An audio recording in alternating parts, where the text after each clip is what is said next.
The broadcast will begin in 1 minute. We are currently live streaming, and the intro sequence will play in 30 seconds.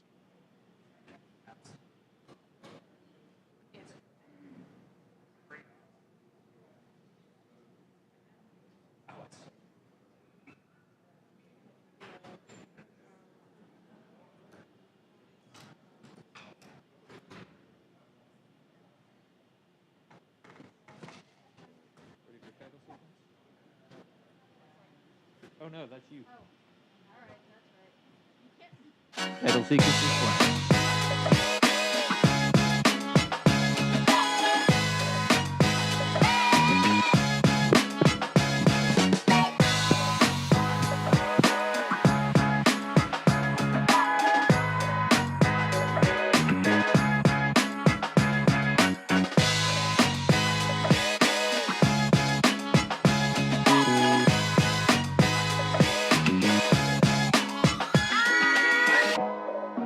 We are live.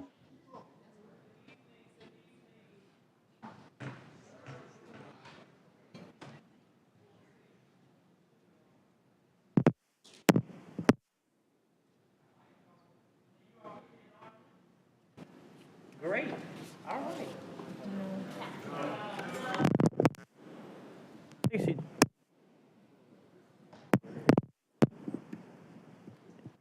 Testing 1, 2, 3, testing. All right.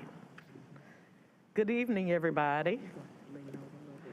We would like to call the Durham City Council meeting to order for this, the 21st day of March 2022 at 7 p.m.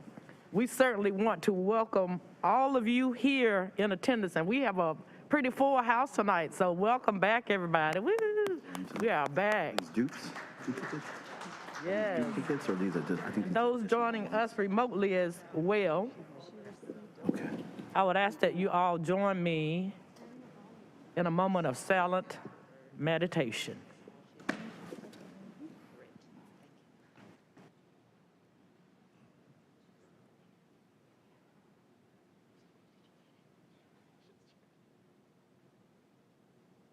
Thank you all. I would now like to recognize Councilwoman Freeman, who will lead us in the Pledge of Allegiance. If you all would like to let us say that pledge.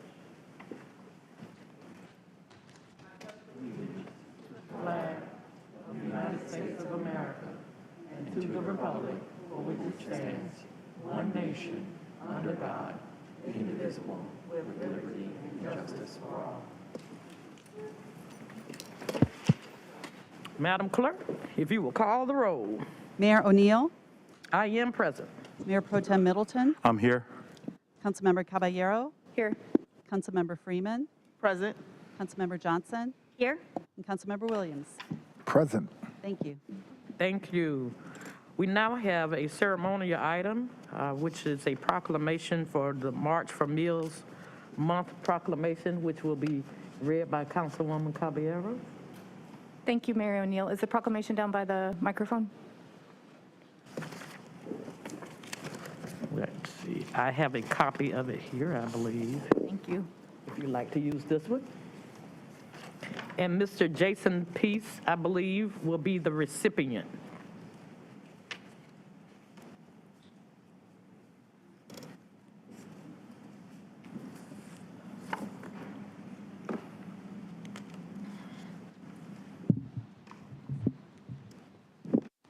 Good evening, everyone. I'm going to apologize. I need my reading glasses, and I can't do the mask with the reading glasses, so I'm going to take the mask off.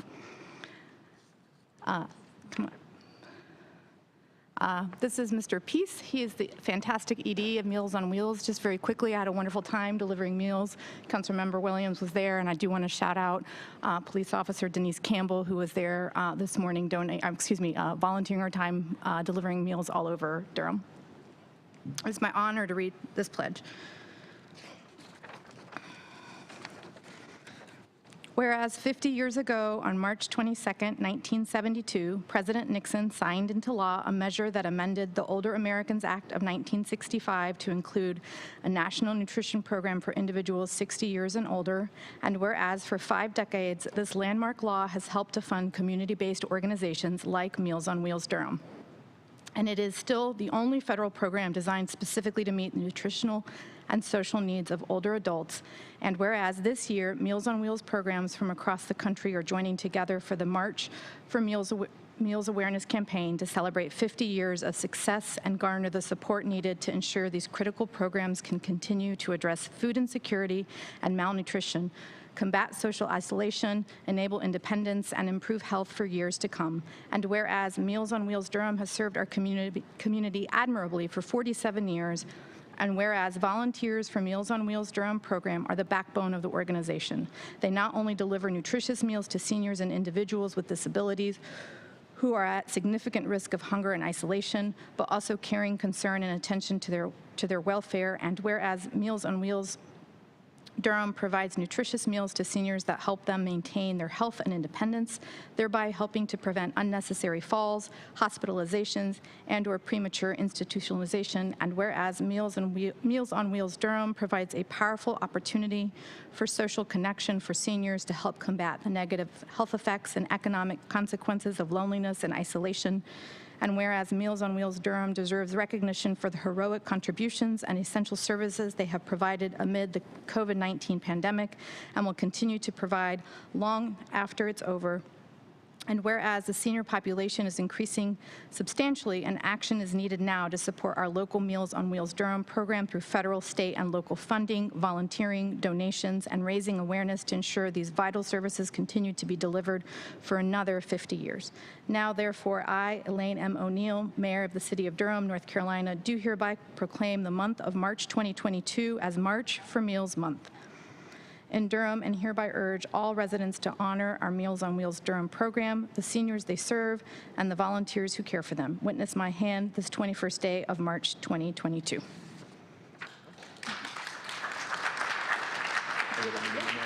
you want to, I had to. Can I take my? All right. Thank you so much. So, on behalf of all the volunteers, our staff, our clients, our board members, just like to say thank you to the Durham City Council.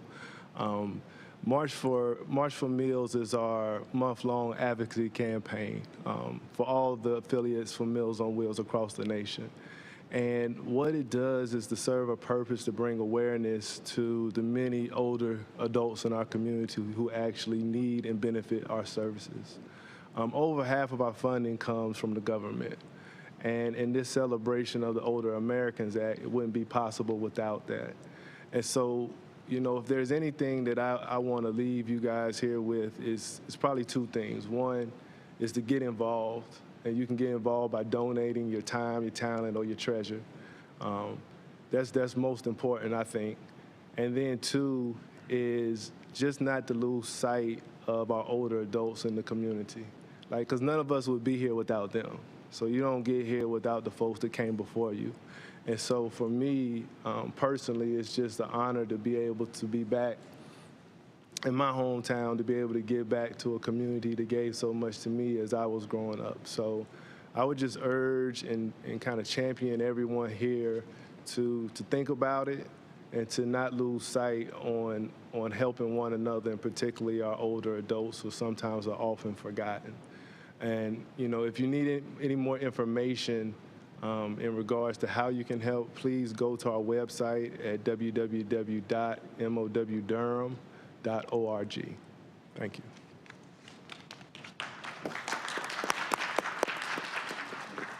Thank you, Mr. Peace. Good to see you too, man. Thank you.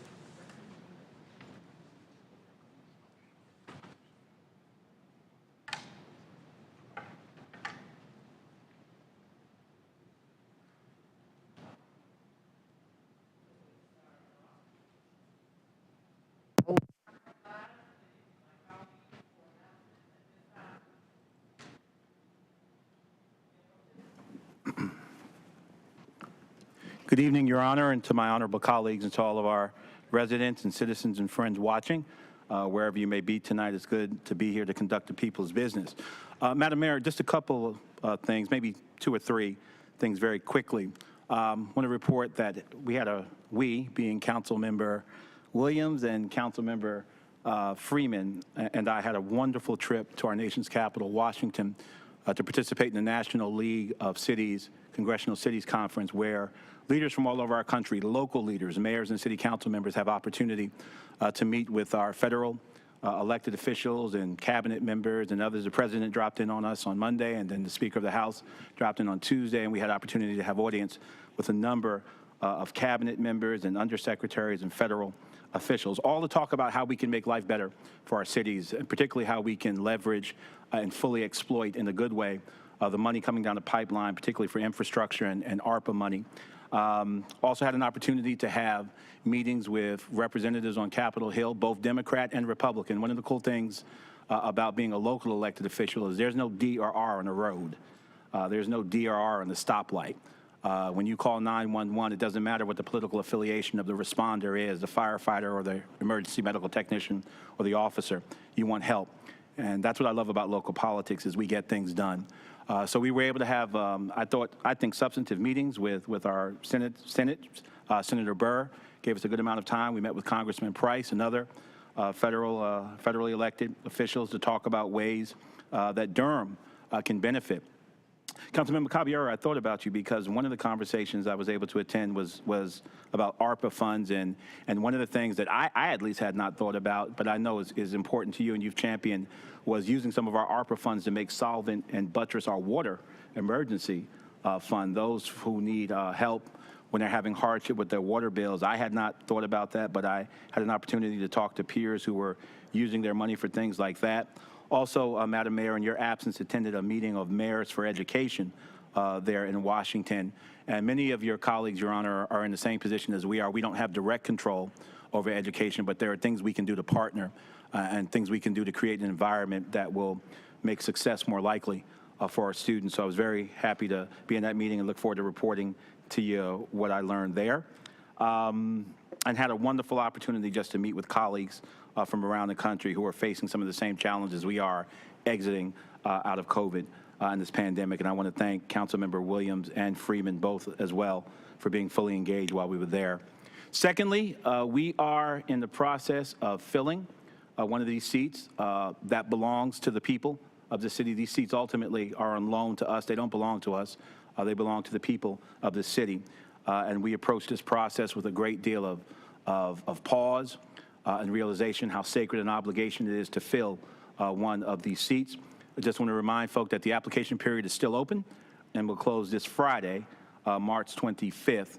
So if you're interested, if you're watching, you're interested in coming up here and making big bucks and working crazy hours, please fill out the application and we'll look forward to giving it a full vetting and reading as we fulfill the sacred obligation to fill a seat vacated by our good friend, Councilmember Charlie Reese. And finally, Your Honor, happy birthday. Madam Mayor, who celebrated a birthday just a few days ago, finally hit 35.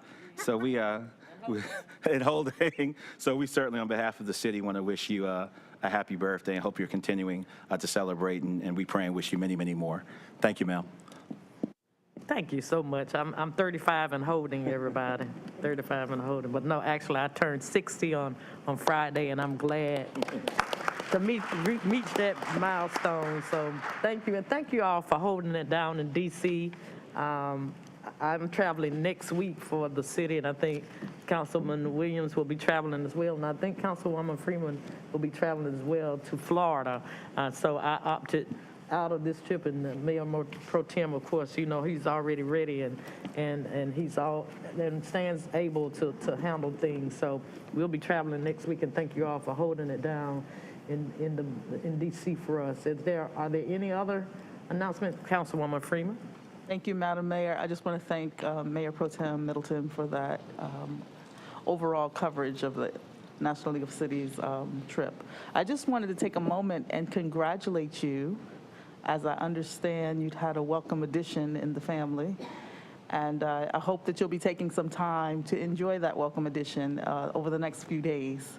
And so I just want to say thank you and for your service. And I want to thank you for giving of yourself on every day, not just today, but every day. And I do want to say I think it's important that you do take that time. Thank you. Thank you, Mama. Thank you, Councilwoman Freeman. I had a grandbaby that was born this morning. Yes, Kalia Grace.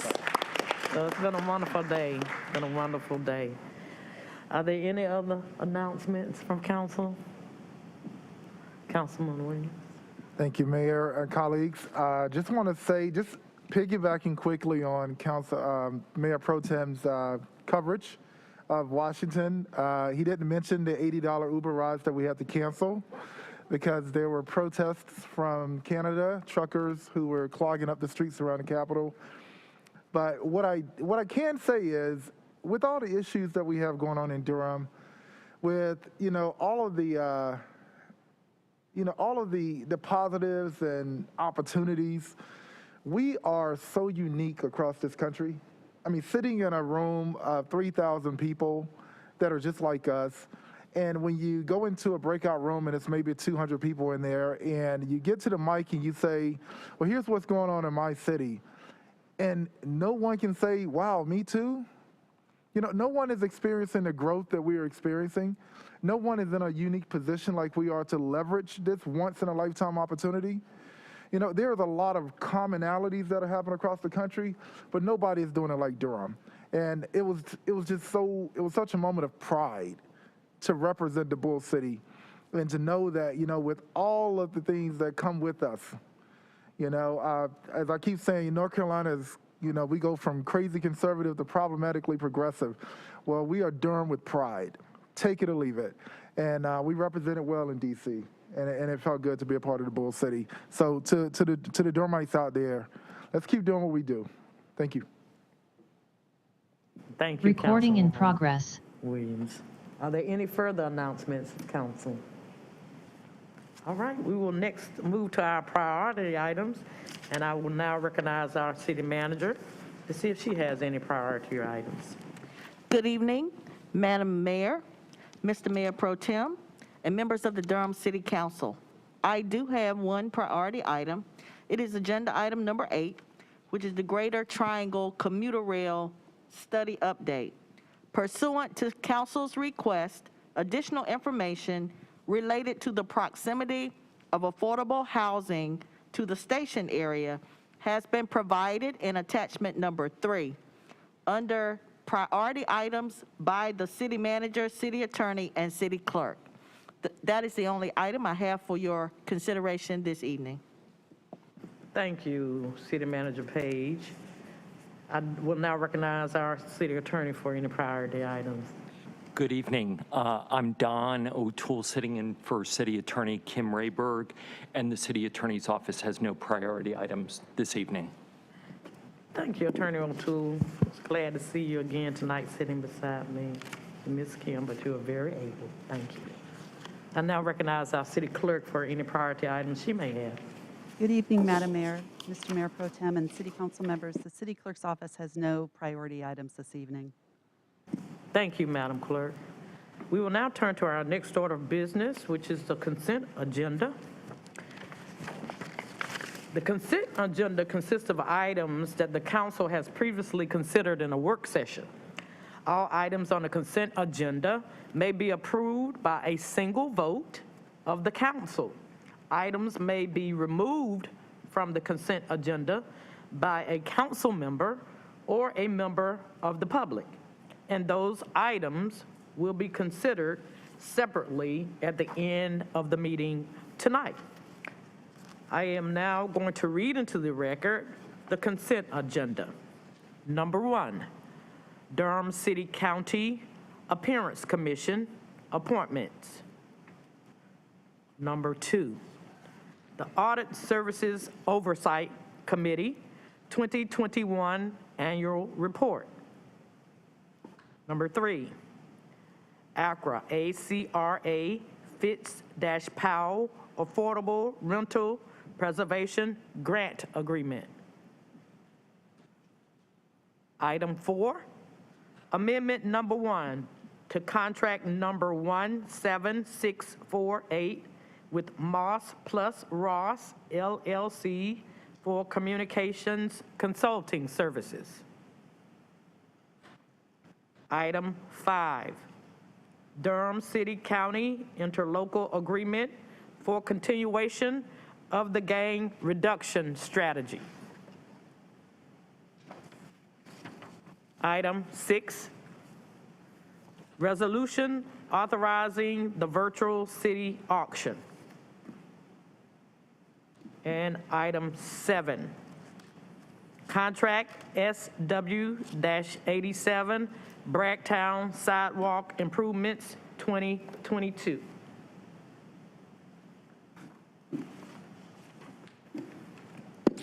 All right. Now I am ready to entertain a motion to approve the consent agenda. So moved. Second. Second. All right, it has been moved by Councilwoman Freeman and seconded by Councilwoman Caballero. Madam Clerk, if you will please open the vote.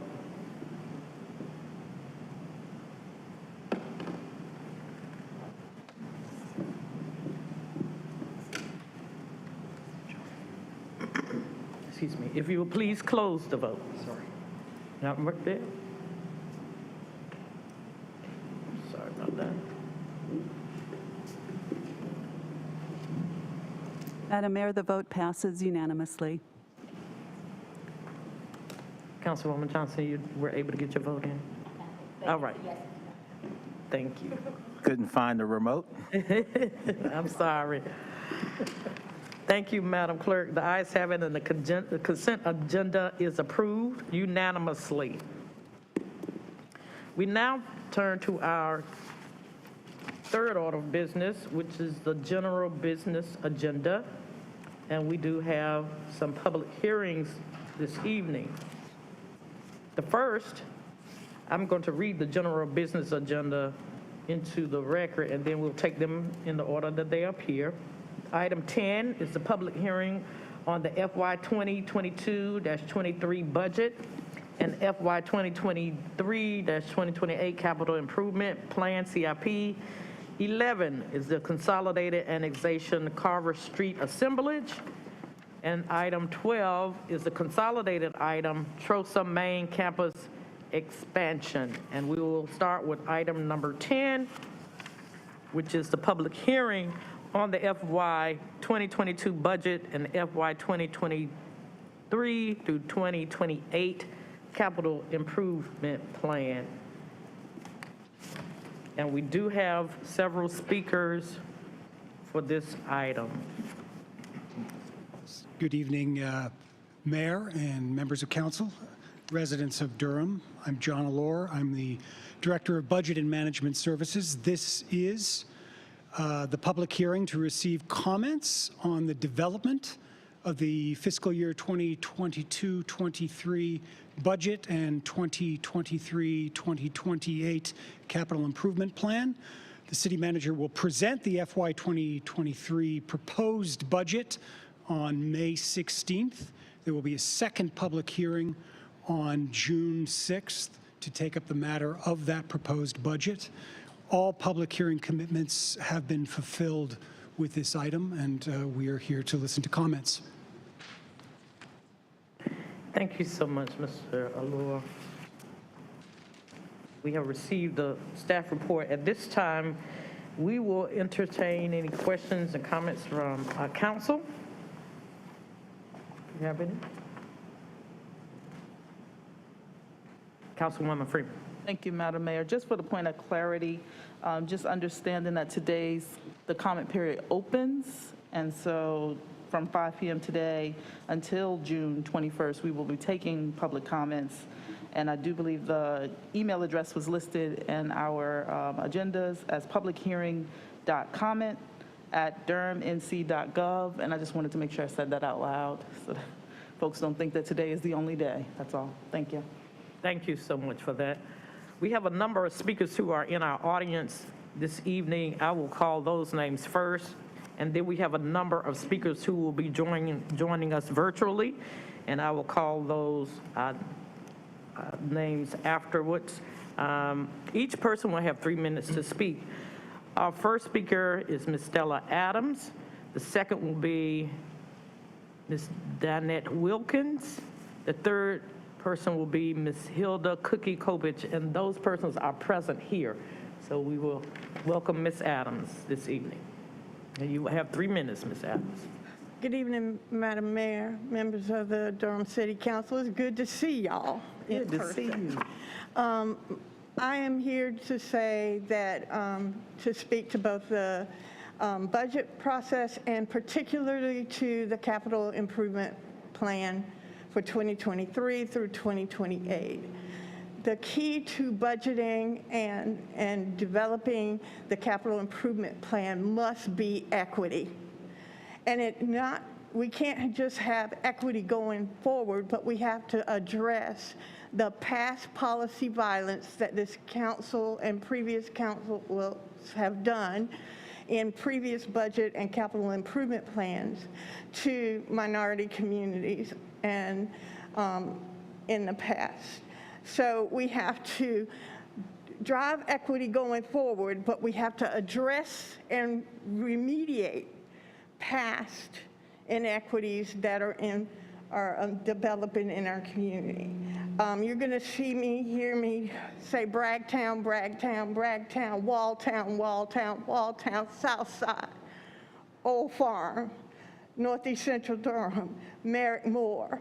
I'm going to call out those historic neighborhoods.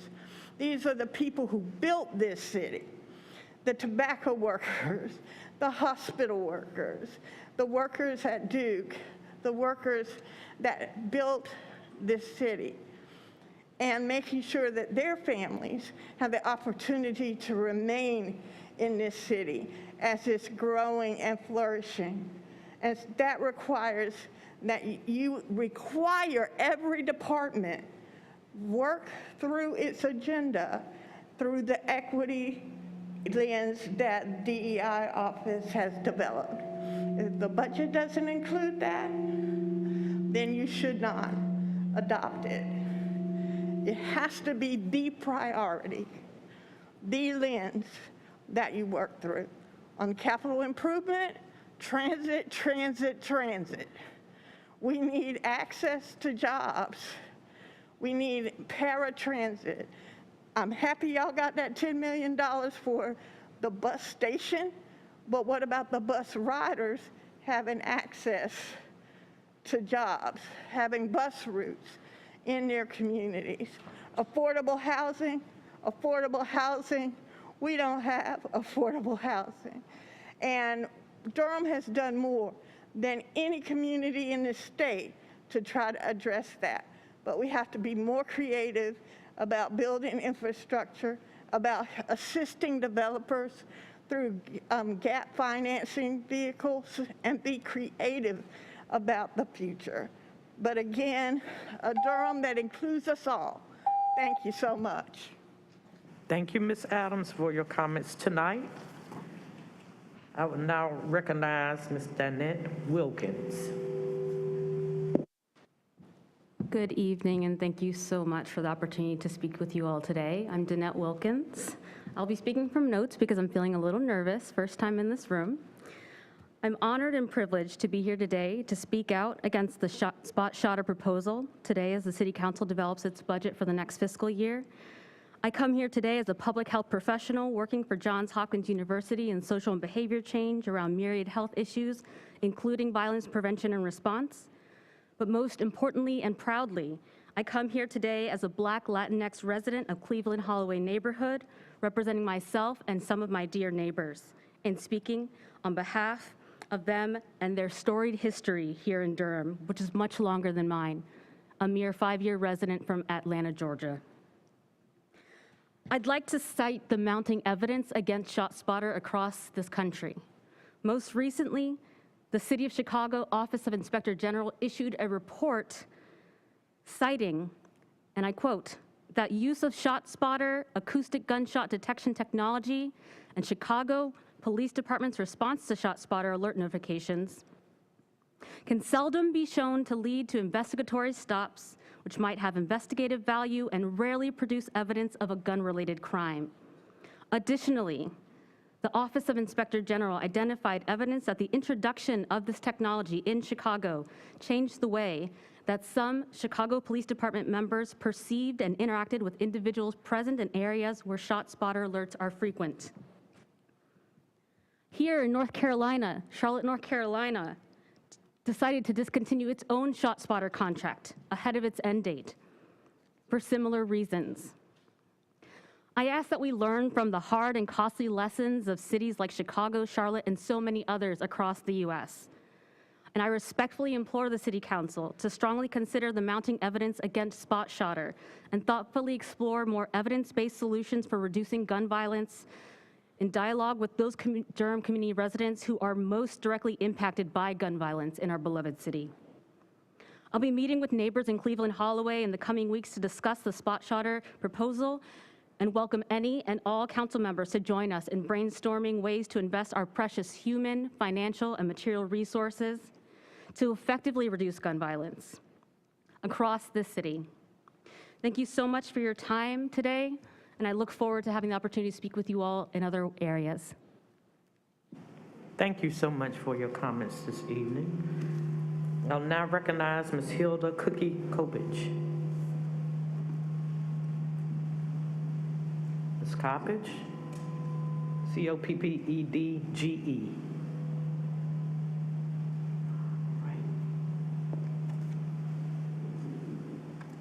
We will now turn to our speakers who are joining us virtually this evening. And the first speaker we will have is Mr.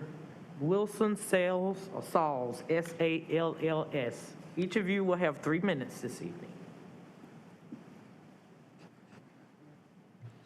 Madam Mayor, Mr. Sauls is not in the virtual queue.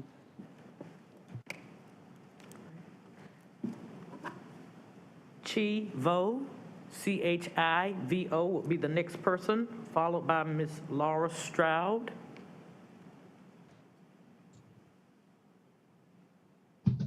Hello, everybody. Thank you for having me. I'm Chi Vo. I'm here as the chair of the Environmental Affairs Board. The Environmental Affairs Board is in strong support for the Durham Open Space and Trails Commission's proposed budget. The budget request is crucial to realizing Durham's great, largely untapped potential to provide open space to all residents equitably. This proposed budget comprises of 2 major requests. It's a permanent city employee position termed open space implementer to provide guidance, accountability, and assume responsibility for the implementation of the open space aspects of capital improvement projects in the city, to provide guidance, accountability, and assume responsibility for the implementation of open space aspects of capital improvement projects, and an annually recurring open space budget for this city. Earmarked $100,000 that the DOS is recommending. In the absence of an individual explicitly responsible for executing the urban open space plan at the city level, actual tasks leading to desired outcomes fall through the cracks. And these tasks and outcomes particularly affect our quote unquote communities of concern. An open space implementer could assume responsibility of various unassigned tasks instrumental to our city's well-being, while also engaging with neighborhoods and environmental groups throughout the community. Therefore, we see the adoption of this request to be an important part of addressing equity concerns in Durham. And the green space surrounding Durham is a part of what makes our city unique. Yet these areas are not accessible to everyone in our community. Additionally, preserving open space crosscuts so many other issues that come before our board, from water quality, air quality, biodiversity, and heat islands, to name only a few. Prioritizing open space in our community is central to the vision of Durham, and that is what we as a board hold. So thank you for your consideration. I yield my time. Thank you, Ms. Vo. We will now recognize Ms. Laura Stroud, and she will be followed by Ms. Larissa Seibel. Ms. Stroud, you have 3 minutes, ma'am. Thank you, thank you to the City Council. I appreciate the opportunity to be able to make comments this evening. I'm the current chair of the Durham Open Space and Trails Commission, And I know you've heard from me in the past, so I'll keep my comments brief this evening, but I would like to speak in support of the Durham Open Space and Trails request for a city staff position for an open space implementer project manager position, as well as a line item for an annual recurring open space budget for the city. DOST in the past has identified a number of potential parcels within the city that are good fits for conservation. Within our region, the Upper News Clean Water Initiative has also created a prioritization for parcels within the city of Durham that would be a good fit for land conservation for water quality benefit. And the Durham Urban Open Space Plan also has a prioritization method for for which parcels within the city should be conserved. So we know that there is a need for land conservation within our city, and Durham tends to trail behind peer cities in its provision of open space. And part of that is because there isn't a specific role within the city of someone tasked with this in their job description. As a conservation professional, I know that there have been opportunities that have been missed for the city to act quickly on open space opportunities. And we all know these land deals are moving very quickly these days. So in addition to the role of the urban open space planner, it's also essential that there be funds on hand with which they can act quickly on these conservation priorities. We know what the priorities are. We just need the staff time and the resources to act on them. And we ask for your support in providing this open space position, as well as a recurring fund for funding land conservation. And thank you so much for your consideration. Thank you, Ms. Stroud, for your comments this evening. And Ms. Seibel is present. Thank you for being here. And she'll be followed by Ms. Rita McDaniel. Thank you very much. I wanted to speak on some of the priorities that we have spoken with you before and a few new ones, perhaps to recognize the call that the mayor made to do more for affordable housing for people who are homeless now. We want to prevent evictions first so people don't become homeless. And the legal aid of North Carolina did an amazing job in using $6 million, and we're asking for another $6 million to continue to fund rent. They're already there in person, but we need to have substantial amounts of rent to help people from being homeless. And another speaker will talk about homelessness, and that's our second priority. And then we definitely need to increase affordable housing. We know you're doing that. We just need to do it in every area of Durham, every piece of land that the city and the county and anyone else that has land can assist. And we want to offer gap funds to developers that are willing to build affordable housing and renovate affordable housing. And then we think a couple ideas, including helping tenants stay in their homes by creating local housing vouchers. We're seeing huge increases in rents. I get calls every other day with people that I know or people that somehow find us asking for help with rents that are going up $300, $400, $500. And so I think local housing vouchers would help. And the last one is ban the box to reduce barriers to people who have past criminal records, and also eviction records. Eviction records can't even be expunged. And certainly criminal records and eviction records prevent people from finding and being able to get decent housing. So we hope that you will support those. Thank you very much. Thank you for your comments today, Ms. Seibel. Ms. Rita McDaniel. Ms. McDaniel will be followed by Ms. Brittany Price. Ms. McDaniel, I recognize you for your 3 minutes, ma'am. Madam Mayor, Ms. McDaniel is not in the queue, nor is she here attending. Thank you, Madam Clerk. We will now ask for Ms. Price, Ms. Brittany Price. Ms. Price will be followed by Ms. Angela Vick Lewis. Ms. Price, you will have 3 minutes. Hello, thank you for your attention.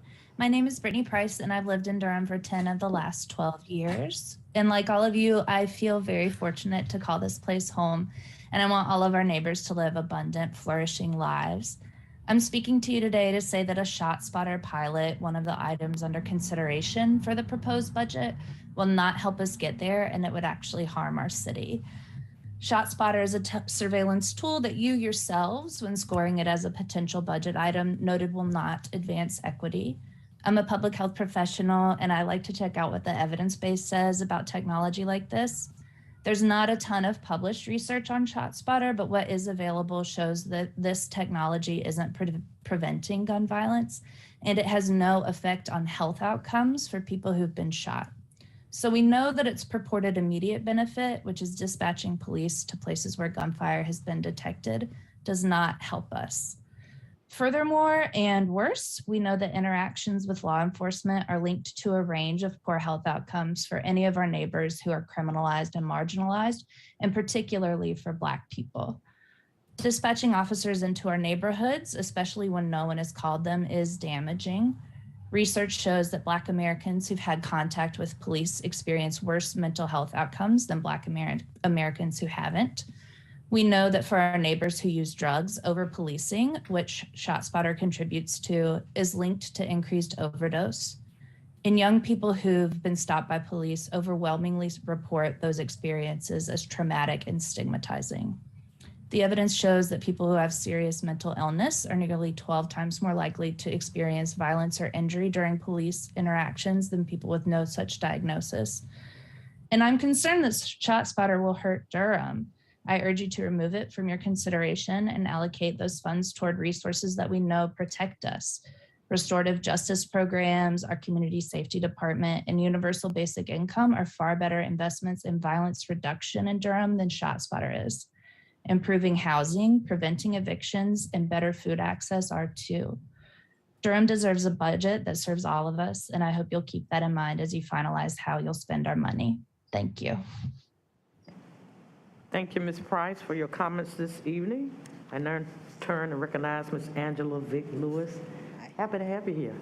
Hello, thank you. Hello, everyone. I'm here to speak on a few topics of the homelessness. I'm currently the chair of the HSAC Advisory Board, and I'm a former person of homelessness. I went through it here, moving here. I came here to do this advocacy and ended up being part of it. So it's really near and dear to my heart. So let me get with these 3 minutes because I can talk. First, we wanted to try to continue the hotel to home program. The funding for that and for the shelters of the nonprofits.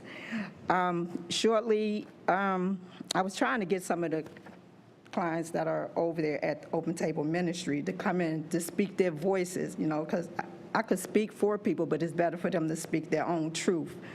Now, I'm nervous.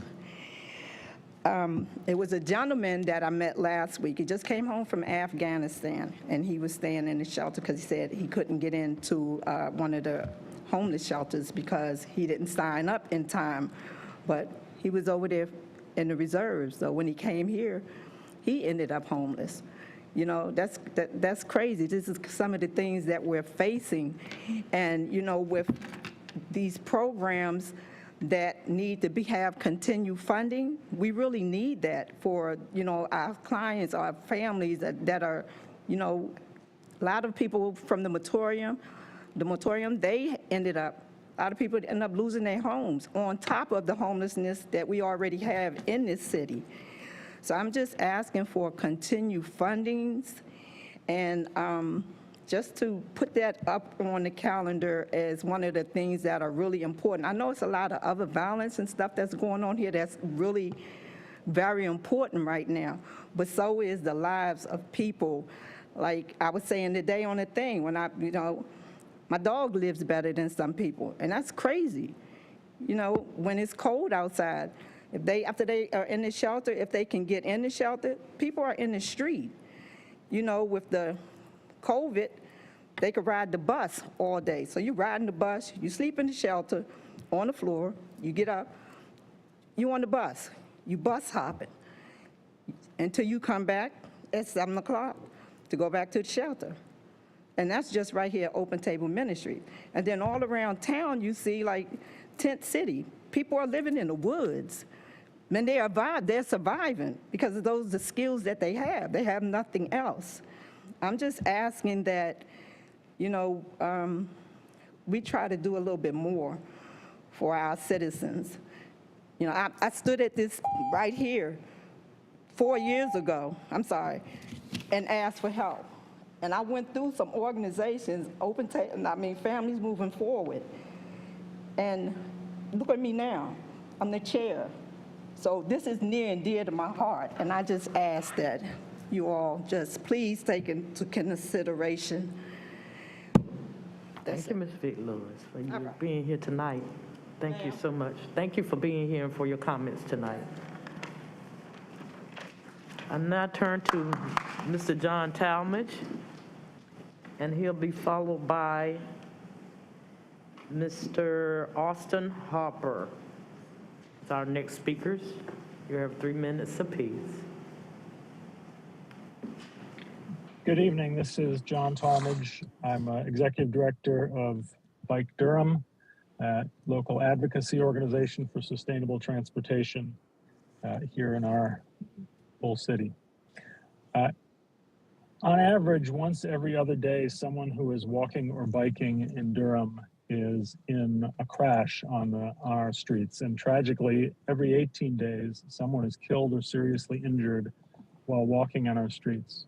And I know that this pedestrian safety, bicyclist safety, access to transit have been high priorities for our communities and for this council in the past. And we thank the council for making the commitment of an additional half-cent for equitable and green infrastructure last year. And we support the efforts to do the community engagement and the scoring rubric that takes equity foremost in mind in terms of what priorities should be funded.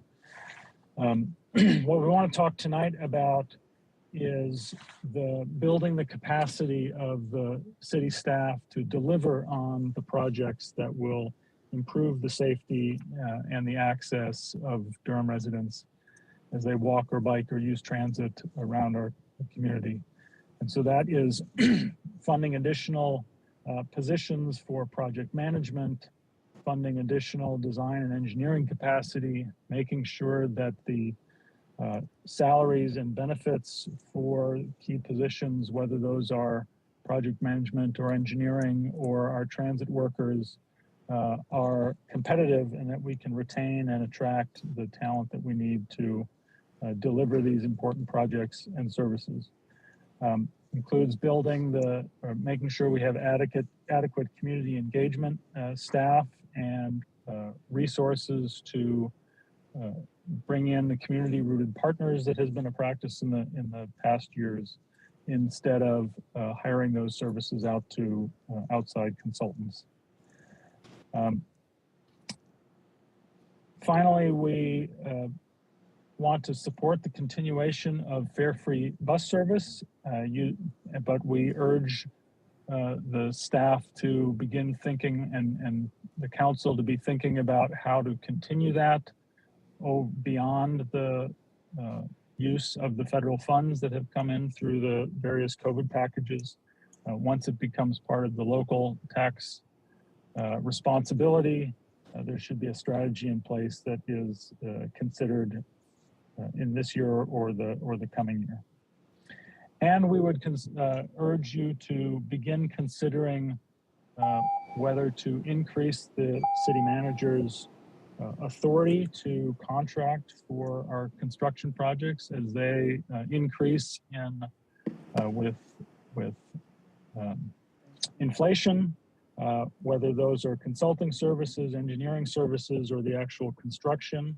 We can speed up the delivery of these projects if the manager has greater authority to sign contracts herself without them having to come. Thank you, into Mr. council. Talmadge, for your comments this evening. Thank you for being here, well, being on virtually. We now turn to Mr. Austin Harper. Hi, thanks for having me.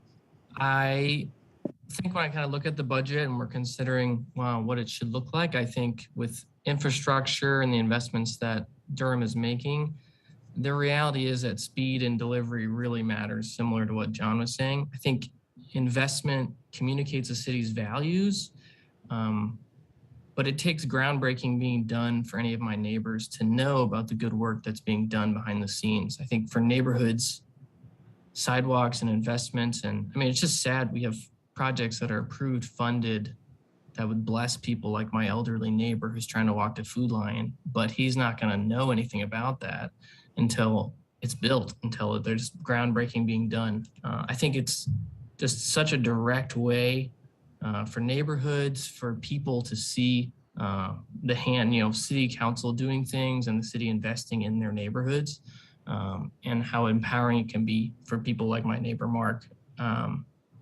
So I think I would just ask that we consider investing in that speed and delivery for those people that are being injured, for people. I mean, my heart just breaks looking down, you go down 98 and see kids walking in a dirt path, and we have plans, we have some funding, or to see elderly people as I'm, walking, biking to work, waiting in the rain at a bus stop. But there's funding, but I think the speed and delivery is what is going to save lives. It's what's going to really impact people in their day-to-day. So I would just ask that you consider, that speed and delivery as we're thinking about the budget and those infrastructure investments.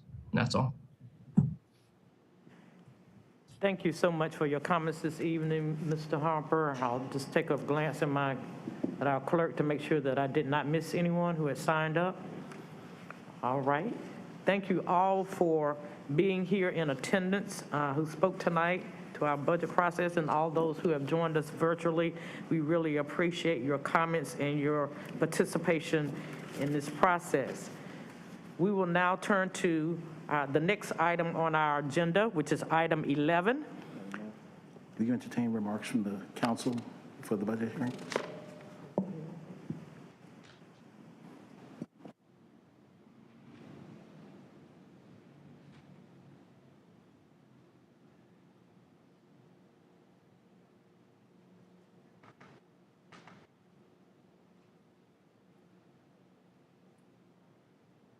All right. I will open it up for comments from council as to the public hearing portion. All right. Councilwoman Caballero. Thank you and good evening. Thank you, Mayor O'Neill. I just wanted to,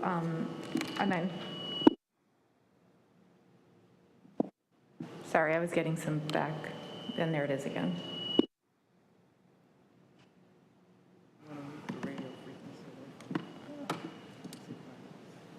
Let's see if that's better. Thank you.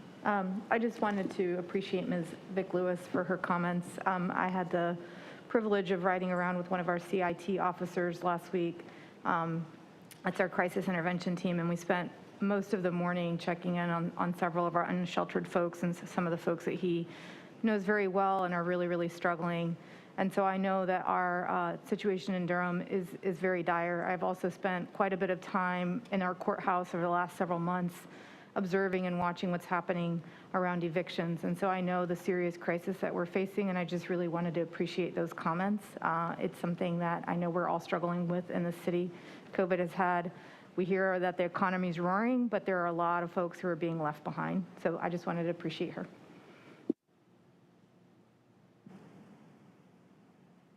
Thank you for your comments. Anyone else? Councilman Williams. Thank you. I want to piggyback on that. Thank you, Councilmember Caballero and Mr. Vic Lewis for those comments. That we have a lot of issues that we have to deal with, but there are some things that are non-starters that should be non-negotiable. We shouldn't have anyone serving this country and then coming back home to be homeless. We shouldn't have You know, that's just unacceptable. And, you know, we have a world crisis going on where we just sent billions to Ukraine, and that was very much needed. We need to make sure that we support democracy around the world, but we also have to prioritize our issues here at home. So I appreciate those comments, and I want to highlight the realities that we have here on the ground here in Durham. And I know government can't do everything. So let me say on the public record, if you are in the private sector and you have the means and resources, let us work together to solve this issue. We share these problems, we share these issues, and let us have broader corporate partnerships and public-private partnerships to where we're taking care of one another. Because if we can deal with those issues to make sure that folks have a shelter over their head and a floor under their feet and food on their table, it's better for all of us. So until we have made sure that no more tents are in our woods, because folks have somewhere to live, none of us should be comfortable. So I appreciate those comments, and I want to make sure that that stays front of mind. We have a crisis that we need to address. On the other issue, ShotSpotter, we've received a lot of emails that are in opposition to this consideration. Well, let me also say that we've received a lot of emails that are for as well. And as we deliberate through this process, I would hope that we give the same energy and the same attention to the idea of trying to solve this issue beyond gun violence, but a broader community in which we could say this is a safe community. This is a part of a suite of efforts. It's not the only thing. It's not the one-all be-all. And I understand that there's a lot of strategic messaging here. I also understand that there's a lot of real concern. And anyone that's speaking in opposition to this idea, I know that it's coming from a very true place. And I want you to know that I hear you.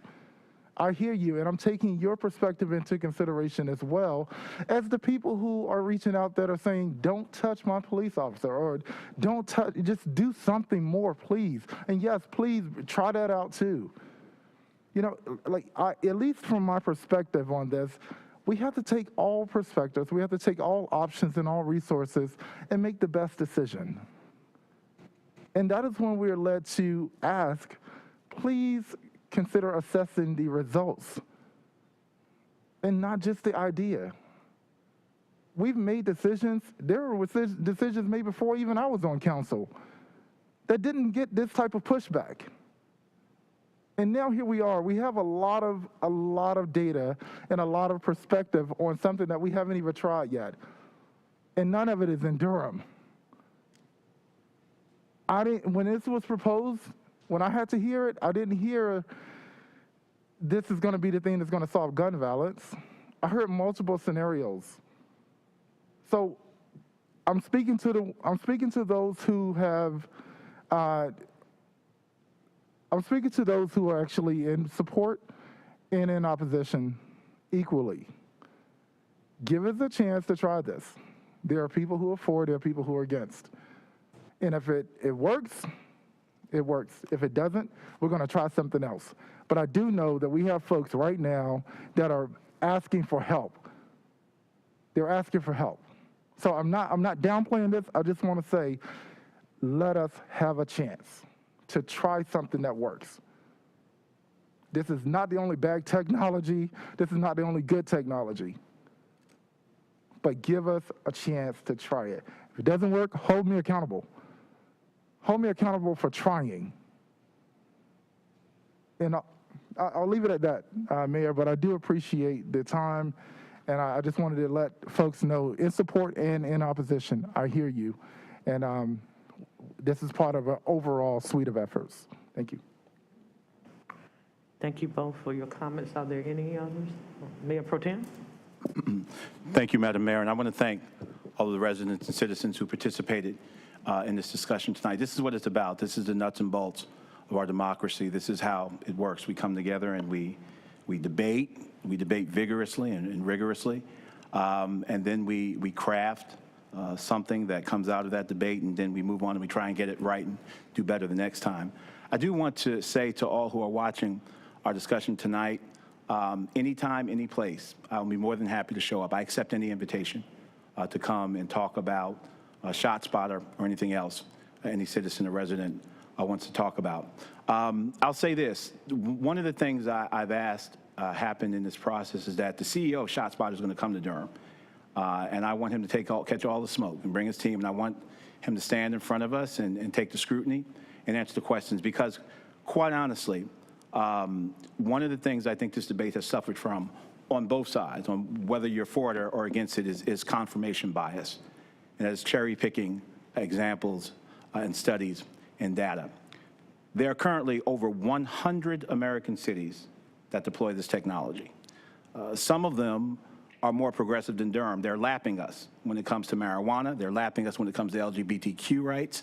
They're lapping us for environment, far more progressive than us. And I had colleagues in Washington kind of almost chuckle and say, are y'all still debating about that? Because they found a way to integrate the technology into their universe, into their orbit, with guardrails in place to protect their values. If you hadn't noticed, I'm a black man in America. And I have some deep-seated views about policing that come from some very, very personal and traumatic experiences growing up in what was the crack capital of America, Red Hook, Brooklyn, in the 80s. I remember listening to Uzis go off at night when we would go to sleep. Not semi-automatic pistols, Uzis going off at night. But that was just the way it was in the neighborhood.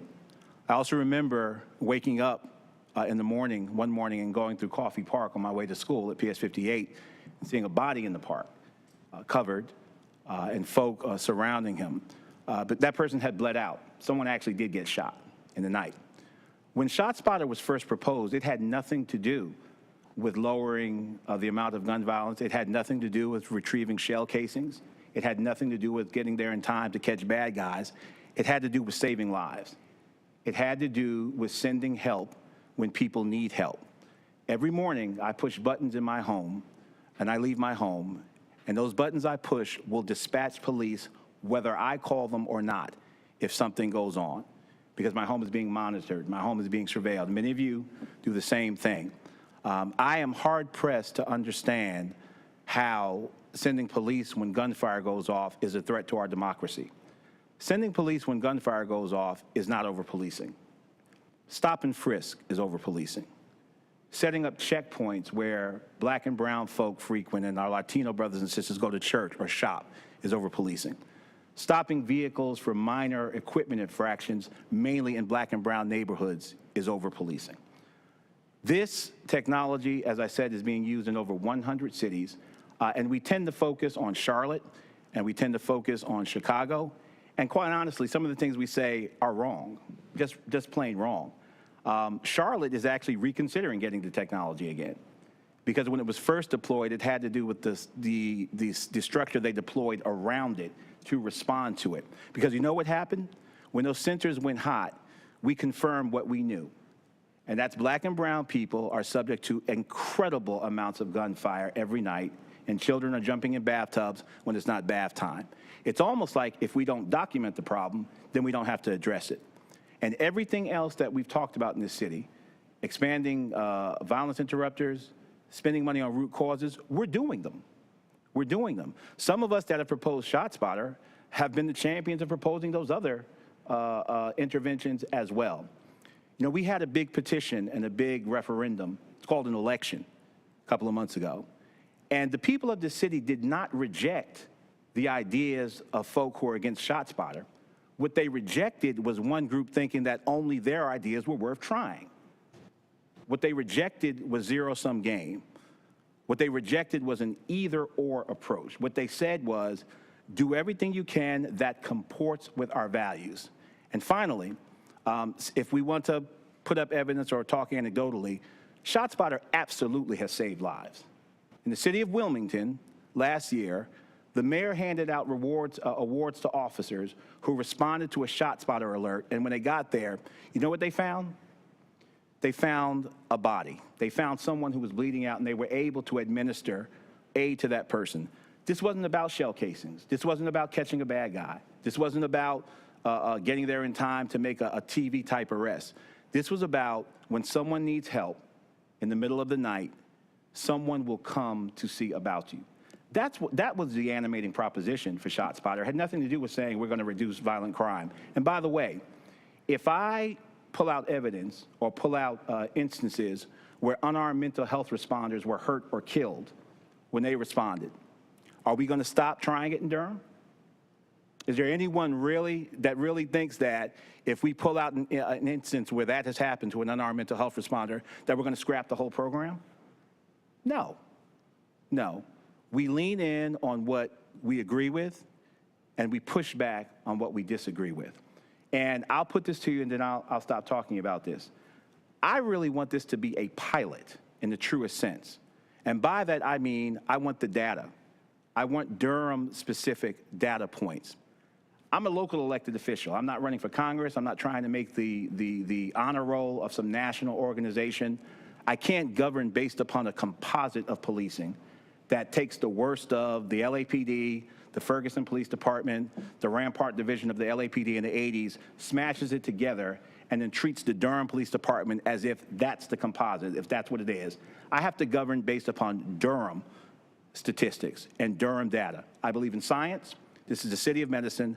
I want the data specific to Durham. After Durham has had a crack at it, Durham has put Durham guardrails around it that comport with our values and reflect what we know. Does anyone really think that we have a police chief that doesn't know she'll get called on the carpet if we are sweeping in and over-policing and harass? Does anyone think on this council that we're going to preside over a police department that just harasses black and brown people in our city? Not on our watch. But we've heard folk time and time again say, we've watched interests in this city get what they need, whether it's bikes or trees or whatever. Time and time again, we've watched interest groups, and rightfully so, get what they need. They're good ideas. But time and time again, it seems like other people are speaking for us, and when we want to try something in our neighborhood, we're told what's good for us. Anytime, any place, I'll gladly come to any meeting. But what we need to get beyond is confirmation bias on both sides. We need to get beyond cherry picking the data, and we need to name the studies when we're citing studies, when we're citing evidence. We need to name them so we can fact check them and see who wrote them. The CEO is coming to talk to us, and I thank my friends, my colleagues, and fellow citizens and residents tonight who came out. I look forward to further discussion on this, and I accept any invitation to discuss this. Thank you, Madam Mayor. Thank you, Mayor Pro Tem, for your comments. Are there any other Councilwoman Freeman? Councilwoman Freeman. Thank you, Madam Mayor, and thank you, colleagues, for the comments. I won't go down that track. I do want to circle back and just appreciate Madam Stella Adams and just bringing to our attention the need to make sure that we're including equity in our conversation around our CIP, and I want to make sure that our staff heard that very clearly. Because I know that that's where we're focused and that's the conversation we're having, and just making sure that our departments are actually showing the residents of our community that we are including equity in this work is important. And then I also wanted to note the few areas that were mentioned around paratransit, access to jobs, and bus routes to jobs. And just being clear, like I would love to get a follow-up so that we can actually say what it is in our budget that's covering that. And along the lines of the conversation with open space and trails, I do want to say that I'm really supportive of making sure we move forward with a permanent staffer. I'm not exactly sure about what that line item looks like. We know there'll need to be a line item that addresses that, because we do need to be able to move quickly to actually implement whatever it is that the plan or the open space implementer is trying to do. And I want to say that I want to thank our Durham Open Space and Trails and our Environmental Affairs Board for being vigilant about this for the last 4 or 5 years at this point, and I'm glad that it's finally moving ahead. I do want to also appreciate Ms. Vick for speaking specifically as a person who has experienced homelessness around the issues and making sure that we do pay attention to how we're using our funds to directly have impact for people who are living in tents as opposed to folks who are losing their homes due to evictions. And so I do think that that's a part of our current budget, and making sure that it's included in our future budget is important. I also will add that I appreciate the comments from Bike Durham and trying to make sure that we do have additional design and capacity staff in place to actually to address some of our needs is important. And I heard Mr. Harper with a conversation around infrastructure, speed, and delivery. And I think that it's going to be more than just the speed and delivery. We're going to actually have to have a conversation about what that bond will look like to support our infrastructure needs as we move forward. Outside of that, I will say that I was trying to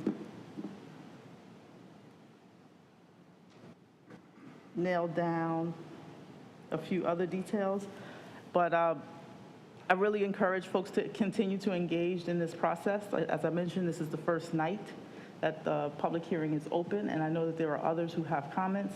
Please continue to share those comments. Thank you. Thank you, Councilwoman Freeman. Any other additional comments from council? Once again, I thank you all for a very spirited debate on our budget process. We encourage you to continue to watch and continue to participate as we go down the road of balancing our budget by July. Is that when we have to balance it? July 1st. July 1. We're headed that way. Before July 1st, we have to balance that budget, so make sure you all stay tuned, and we appreciate it. None of us enter into this process lightly. We listen very carefully, and we have a very able staff who has just done a yeoman's job in catching Councilman Williams and I up to speed. I cannot thank Mr. Allure and all the staff persons enough. They have done a wonderful, fantastic job of educating us, and they continue to do that. So I have to give a shout out to them.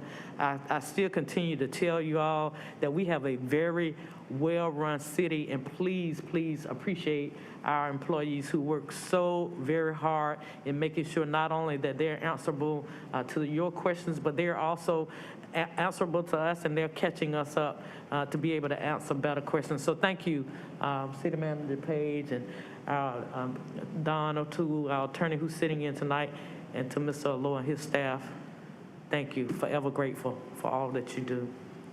We now turn our attention, I believe, if I'm correct, to item 11, which is a consolidated annexation Carver Street Assemblage. And we have quite a number of folks who are in chambers tonight who would like to speak, as well as we have some who are virtual as well. I do need to ask a couple of folks if they are proponents or opponents. Thank you. And then we can go from there. From the written cards, they are listed on the virtual sign-up sheet, but on some of our written cards, it does not state whether they're proponents. Other than Mr. Biker, I believe you're a proponent. Mr. Silvers, Tim Silvers. Mr. Silvers, are you an opponent or proponent? An OP? He's a he's pro. Proponent? Thank you, sir. Mr. Ted Hallman? Yeah. Pro.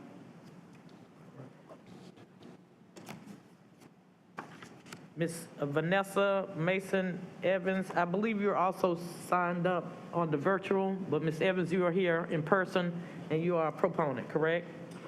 Thank you, ma'am. Ms. Donna Frederick?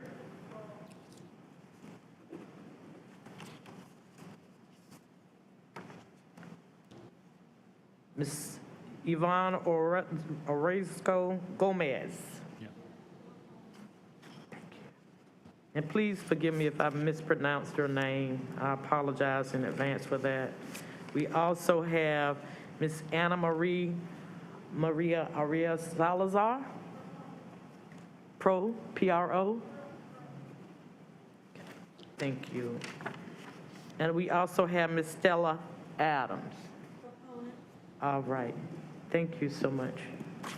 Okay, we're going to first address those persons who are in here with us, who are proponents. Each person will have 3 minutes apiece. And we will first have our staff report. Thank you, Mayor Pro Tem. And then we'll, just to give you an idea of what the lineup is going to be, we're going to address the proponents first. First will be the ones who are here in person. Then we'll move to the virtual proponents. And then we will do the same for the opponents. We will deal with the persons who are in person here. And then we will end with the persons who are virtual in that order. Thank you so much. We will first, though, start with our staff report. And that comes from Mr. Alexander Cahill. Did I get it right, Ms. Cahill? You did. Okay, I'm trying. All right, Ms. Cahill, you Doing a have great the floor. job. Well, thank you, Mayor O'Neill, Mayor Pro Tem Middleton, and honorable council members. I'm Alexander Cahill with the Planning Department. We're happy to be here tonight and, well, see your smiling faces. Before I begin, staff would like to state for the record that all Planning Department hearing items have been advertised and noticed in accordance with state and local law, and affidavits of all these notices are on file in the Planning Department. Planning did receive a request for utility extension agreement, voluntary annexation, and initial zoning map change from Tim Sivers of Horvath Associates. And this is for 7 parcels of land totaling around 134 acres and located around Cub Creek Road, Carver Street, and Old Oxford Road. This annexation petition is for a contiguous expansion of the existing corporate city limits. There's also an 8th parcel located at 937 Old Oxford Road, which is already in the city limits, but is also included in the associated rezoning application. The intent of this contiguous annexation is to connect to city utilities and facilitate the construction of the residential units. The current zoning for the 7 parcels is residential suburban 20, and for the 8th parcel that's already in the city limits, it's suburban 20 and residential urban 5. The applicant is proposing to change the designation of all 8 parcels to Planned Development Residential 7, which is 7 dwelling units an acre. This is to allow for the construction of up to 821 residential units with a mix of single-family homes, multifamily units, and townhouses. I think the history and evolution of this proposal is important for the context of the council this evening and the community listening in. At the Planning Commission public hearing in August of 2020, the Bragtown Community Association, as well as community members from Bragtown and around it, gave a presentation about the potential harms the proposal at the time could potentially cause. The community members identified a lack of affordable housing, a lack of environmental protections, lack of engagement, and a lack of investment in a historically marginalized community. At that time, a different developer was on board with the project. Since that public hearing in August of 2020, the applicant and a new developer with a background in affordable housing development have worked to address these concerns by adding a significant contribution to the affordable housing inventory in Durham with 198 income-restricted units, increasing the environmental protections associated with the proposal, and engaging in a community engagement effort with the Bragtown Community Association that has led to substantive changes to this proposal. At the public hearing on January 27th, 2022 with the Planning Commission, the applicant did to commit to several additional proffers, which you found in your zoning map report. And these include clarifying that the pool and clubhouse being built will be serving the income restricted component of this development.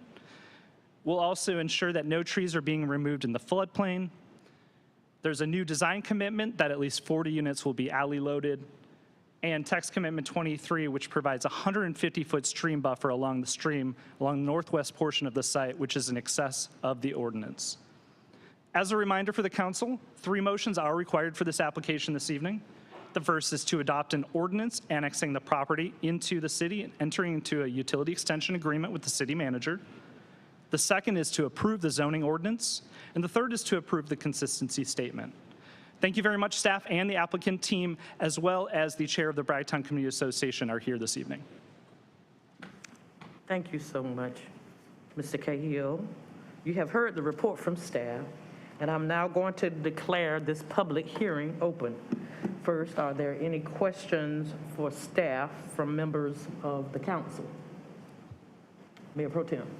Thank you, Madam Mayor. Not a question, but a declaration, as is my custom here. There's no statutory conflict of interest for me in this whatsoever, but I always do like to divulge that the organization that I lead is a significant landowner in this area, is also within the reporting footprint. But again, they're not giving me any money on it, so there's no statutory conflict of interest. But I always do like to divulge that I am vested in the area by virtue of my leadership of an organization in the city. Thank you, Madam Mayor. Thank you, Mayor Pro Tem. Councilwoman Freeman. Thank you, Madam Mayor. I just had a question for staff around the 4 units. I just wanted to know if that was like it was agreement, or if it just was something that the number just came out of the sky. Like it just seemed a little odd. This one commitment is being added for 4 units. I'm not sure.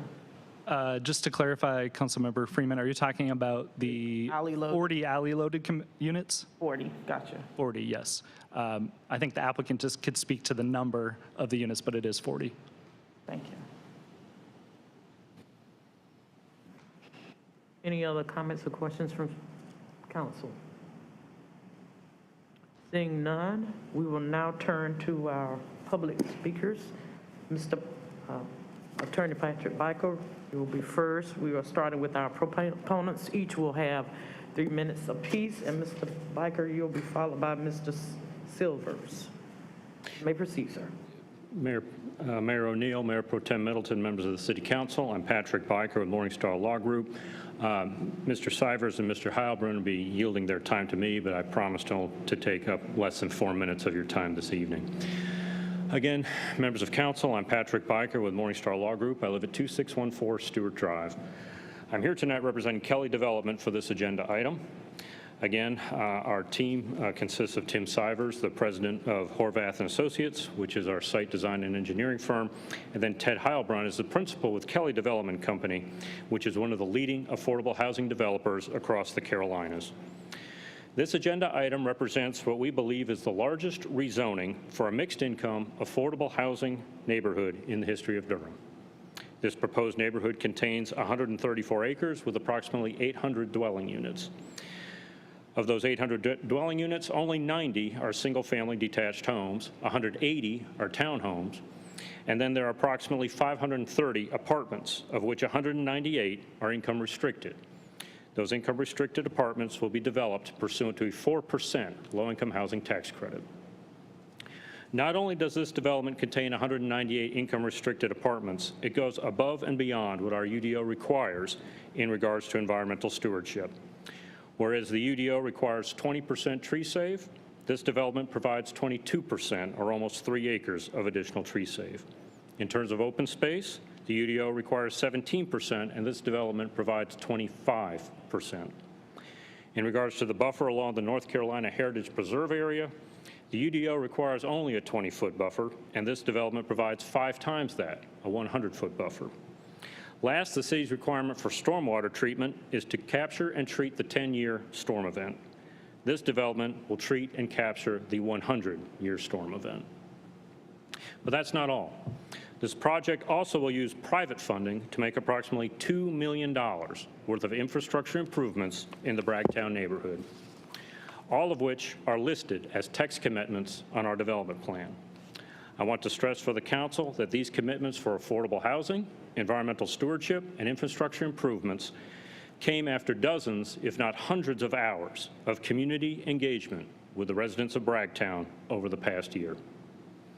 Given all these facts, our team was disappointed that at the 11th hour, a very few people, led by a person who lives at 110 Harmony Hill Road in Cary, saw fit to email the City Council to require this project to improve Cub Creek Road.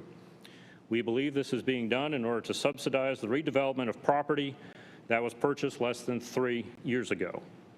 Since this issue was discussed at the Planning Commission, and because all of the text commitments for this development plan were reviewed and approved by staff and worked on with the residents of Bragtown over the past year, this project will not proffer any additional traffic improvements, especially because such unbudgeted cost could affect our pending low-income housing tax credit application with the North Carolina Housing Finance Agency. In closing, we were very pleased to receive a unanimous recommendation for approval from the Planning Commission back in January. However, our team is even more pleased that over the past year, our team has established an open, respectful, and I would say very caring relationship with the leaders of the Bragtown Community Association and our Spanish-speaking friends in Bragtown.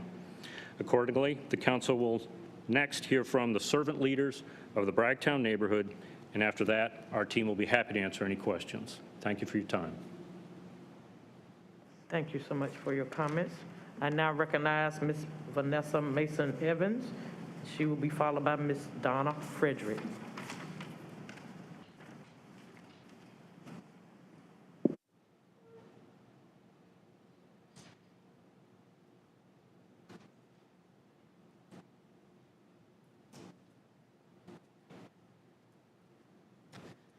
Good evening, Mayor O'Neill and City Council members. I am here to speak on behalf of the Bragtown Community Association and its residents. Being in support of the affordable housing, we are thankful for all the hard and long work that has been done with Kelly Development and our community members.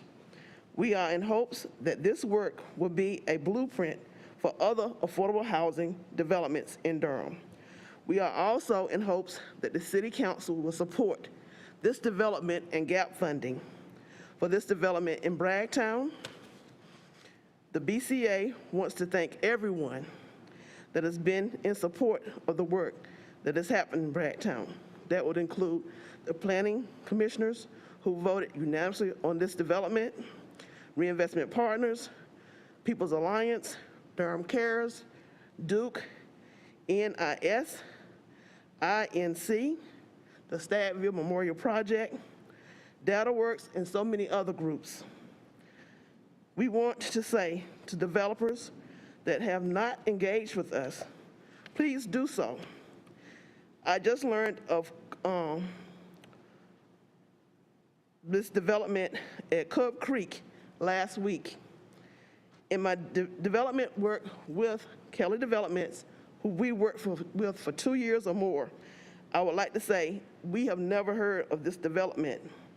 And in all the developments that we have done, Alexander Cahill and the City of Durham has told us about every development that is coming into Bragtown for us to be able to work with them and to have engagement. So I'm in hopes that this developer at some point in time will want to sit down and talk with the Bragtown Community Association and its residents.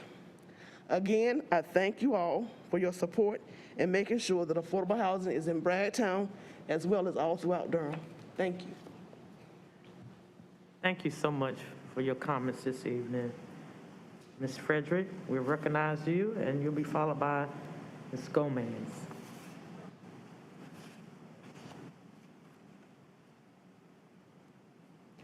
Good evening, all. I'll make it very quick and plain. My name is Donna Frederick. I reside at 603 East Club Boulevard in Bragtown. I've been a resident for over 30 years in this town. I'm in support of this Carver Assemblage because we've worked really hard in town to have communication. Communication is a really valuable point when you're trying to bring neighborhoods together, and is really important when you're talking about housing. I've lost so many friends in this neighborhood that cannot afford to stay in Durham anymore. They work in the Durham business, they live outside of Durham. It's gotten too expensive for them. This is an opportunity for agencies to work together with the people in the neighborhood for income-based housing, that they don't have to travel 45 minutes to come to work. So this is why we're in support of people who come together and push for housing that is affordable. It is not just for the very rich, it is for working people. And so we're really in support of the way we work together and all the community, and I thank you. Thank you so much for your comments this evening, Ms. Frederick. Ms. Gomez? Ms. Salazar, will be followed by Ms. Salazar.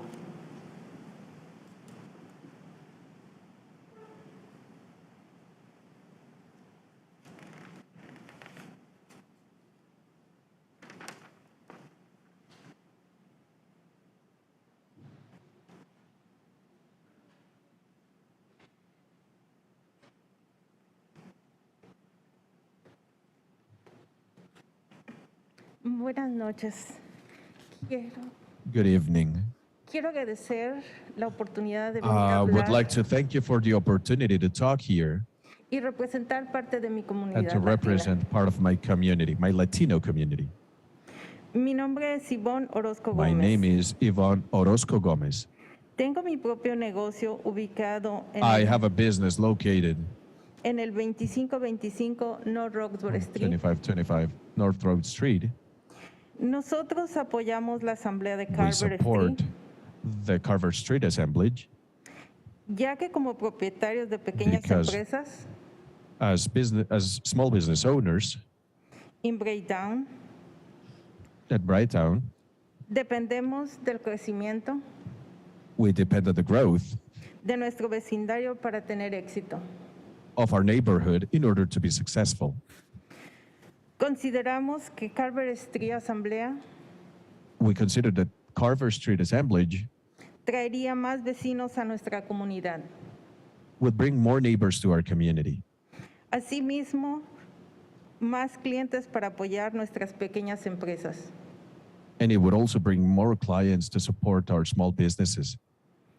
También apoyamos We also support la construcción de 198 unidades the building of 198 units, de precio accesible que se accessible incluyeron housing units, which Que were sí. included en este proyecto, in this project. ya que también nuestra comunidad latina And also, our Latino community podrá tener acceso a ellas. will be able to have access to it. Gracias por su tiempo. Thank you for your time, Por favor, voten a favor de la Asamblea de Carver Street. and please vote in favor of the Carver Street Assemblage. Thank you. Thank you, Ms. Gomez, for your comments this evening. Turn to Ms. Salazar.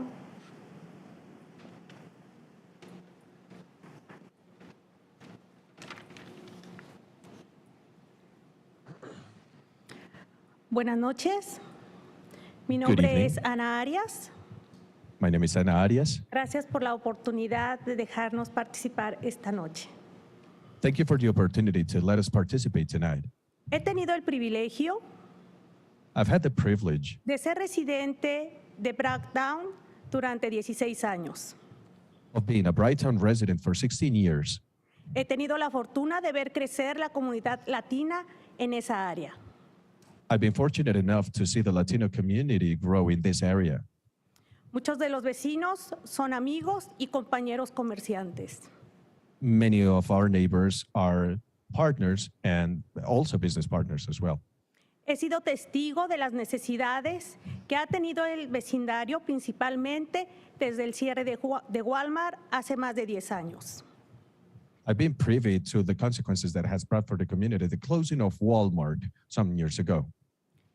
Este proyecto del cual hemos hablado, analizado y discutido con vecinos, amigos y compañeros comerciantes This project that we've analyzed has been discussed with friends, with community members, and with other business owners. nos trae la oportunidad de poder prosperar en Bracktown. And it affords us the possibility to thrive in Brighttown. La comunidad latina nos hemos mantenido firmes en esta área donde tenemos nuestros negocios y hemos elegido nuestras viviendas. The Latino community has stood firm in this area where we have our households and we've established our businesses. A pesar que hemos tenido dos golpes económicos muy significativos. Despite us having two major economic impacts. El primero, la recesión del 2009 y ahora la actual pandemia COVID-19. The first one was the 2009 recession and now the COVID-19 pandemic. Aún así, tenemos la confianza y la credibilidad Even so, we're confident and we absolutely trust que este proyecto y futuros proyectos that this project and other future projects traerán prosperidad y gran oportunidad para el crecimiento de esta área. will bring prosperity and a lot of opportunity for growth for this area. Amo Bracktown. I love Brighttown. Ha sido un vecindario donde han crecido mis hijos. Y This donde is a ha neighbor where sido, my children have grown and where it has been. ha sido el lugar donde he tenido mi negocio y he podido sustentar mi familia durante 16 años. It is a place where I've had my business, which has afforded me the opportunity to support my family for years. Estoy orgullosa de pertenecer a Bracktown y And me I'm gustaría really proud ver of belonging to crecer y Brighttown. desarrollar el vecindario. Muchas And I would gracias. like to see the neighborhood grow and thrive. Thank you very much. Thank you so much, Ms. Salazar, for your comments this evening. And we have Ms. Stella Adams.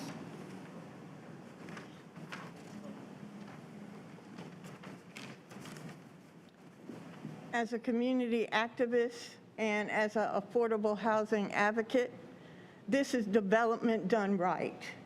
Building from the community, having reached out and designed, redesigned the plan, built the plan with the community. This is a development that's inclusive.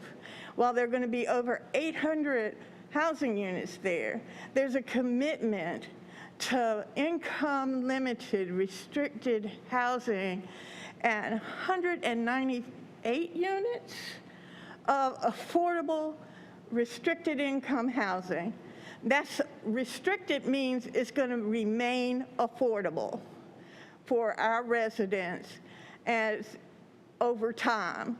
This was built, designed to not only meet the affordability issue, but to create community, environmental options, making sure the amenities are up to the standards of marketplace housing, not substandard or second class, but first class housing for all Durham residents in Bragtown. And this is where the neighborhoods spoke for themselves, demanded fairness, and in 2020, and the city council was brave enough to reject those efforts to make sure that there was an opportunity for community participation. And the new developer has delivered in spades. And I encourage you, when the opportunity affords itself, to be creative in assisting them in gap financing so that they can create even more affordable units for our seniors. Thank you. Thank you, Ms. Adams, for your comments this evening. I believe I've finished all of the speakers who were in chambers with us, and we will now turn to our virtual speakers. Our first would be Mr. Giorgio Castiglia, Castiglia, and I believe he's listed as a proponent, and then we will hear from the opponents, beginning with Mr. Matthew Council, and we will start with Mr. Castiglia. And I'm sorry if I'm mispronouncing your name. You'll have 3 minutes apiece. Thank you. That's fine. Thank you so much for inviting me to speak, but I believe that all my comments will be covered by that of Mr. Council, so I can go ahead and yield my time. Thank you so much. Thank you so much, Mr. Council. Mr. Matthew Council, followed by Ms. Peggy Salazar.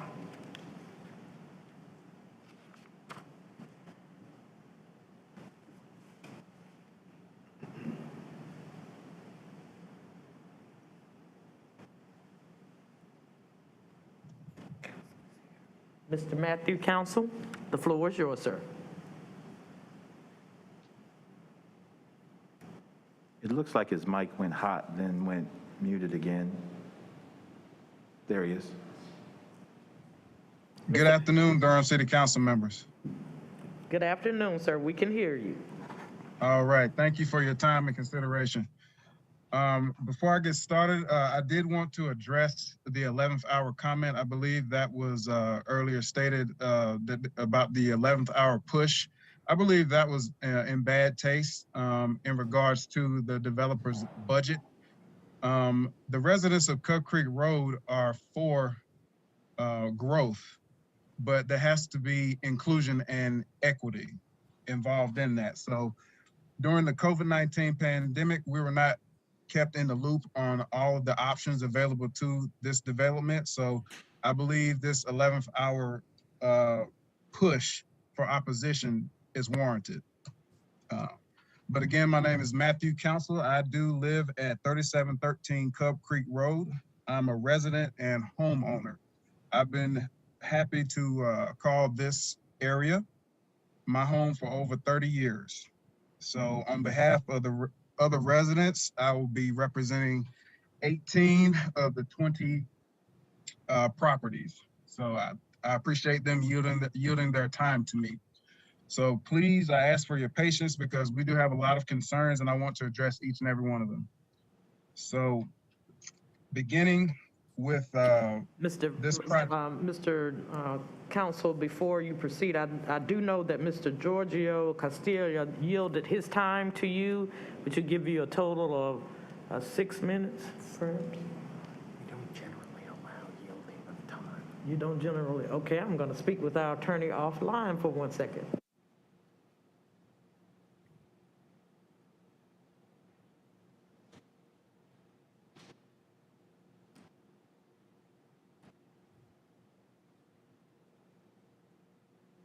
I will make it work within the time frame. All right. Okay, sir, you may proceed. Thank you. During the construction of East Carver Street on Cove Creek Road, it was bisected and the southern portion of Cove Creek Road was not connected to East Carver Street, making it difficult to access our homes for emergency vehicles and other opportunities. Without connectivity between Cove Creek Road and East Carver Street, this development further isolates Cove Creek Road residents, which is already difficult for emergency access. This makes a bad situation worse and creates a significant concern for health and safety, and more importantly, the welfare of Cove Creek Road residents. So as residents of Durham, we know that growth is coming and we are definitely in favor of it, but smart growth is the way to go. However, smart growth utilizes and improves on the existing infrastructure. As you can see from the plans for your consideration, the proposed development has a frontage along the entire length of Cub Creek Road on the north and south ends of East Carver Street. However, the rezoning plan only shows the developer has it as optional accesses to Cub Creek Road and states the improvements would only occur if the developer decides to construct accesses SE number 2 or SW number 3. We believe that access and improvement of Cove Creek Road should be mandatory for this development, not optional. We will request that the council only approve this rezoning if the developer agrees to construct all of the traffic impact analysis improvements, including the items 16 through 22. Now, I do have a concern as relates to my own property. I personally believe that access of SC number 2 should be removed altogether, but it should definitely be moved down to a further lot on this street. And also SW3 on the back end of my property should be moved to another lot. The reason being because, again, I've lived here and owned here for years, and you want to really put an access point at the beginning and the end of my property, and I'm definitely opposed to that. But I will continue. Connectivity and cross-access are important to the goals of Durham, the Durham City Comprehensive Plan. These goals that we agree with, however, connections and improvements of the existing roads with significant frontage to developers' discretion in this case is labeling them as optional does not achieve connectivity with the existing roads. Pedestrian access, bicycle access, we do not believe that access to East Carver and bringing Cub Creek Road up to current standards is an unreasonable request. Currently we have children, myself, we have lots of residents that use this road for recreation, to commuting, and adding all the traffic really is just unacceptable. But we've reached out to NCDOT and Durham Transportation Department regarding these concerns on zoning, and in this case has gained support of the staff. You may proceed. Mr. Council. Mr. Council, you may proceed.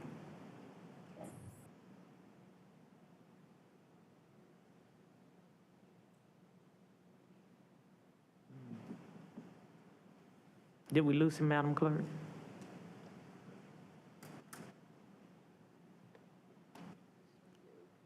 He's trying to reconnect. Okay.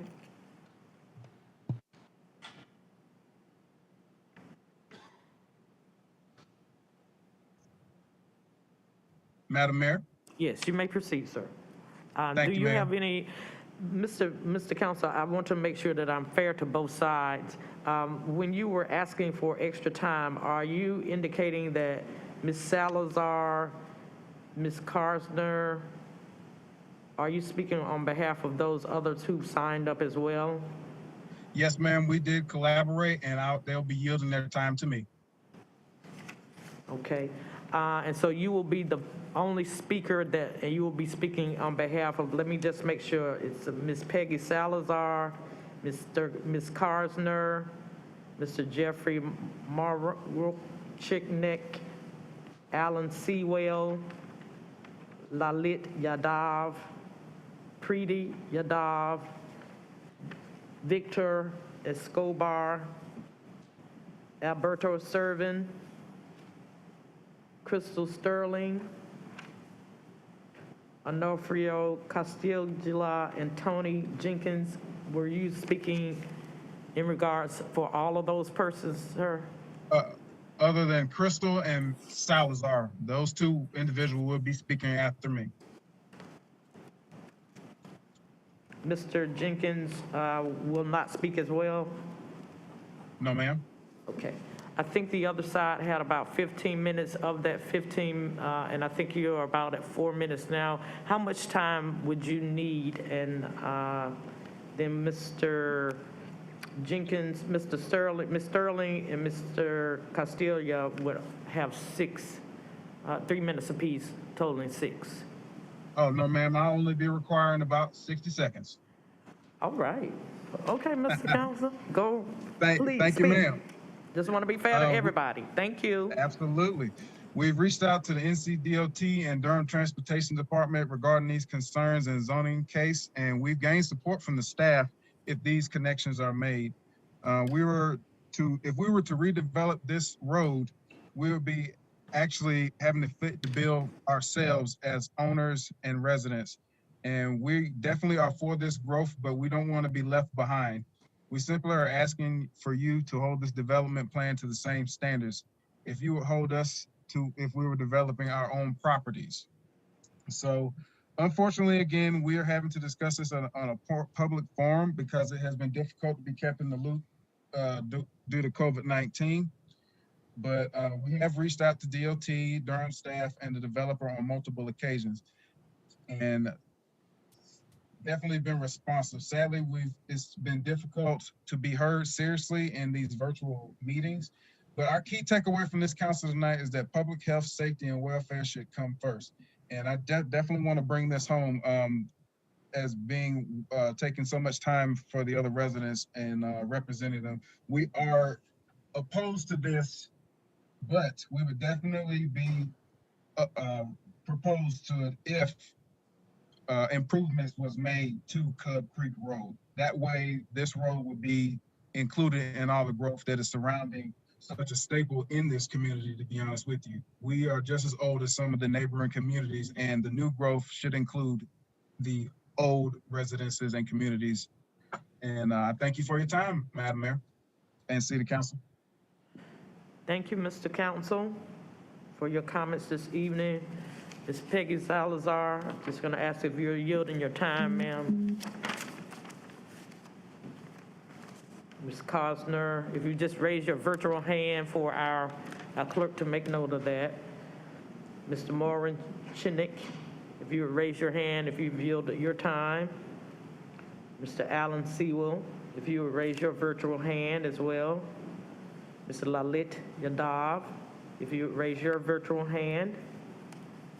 Ms. Preeti Yadav, if you would raise your virtual hand if you've yielded your time.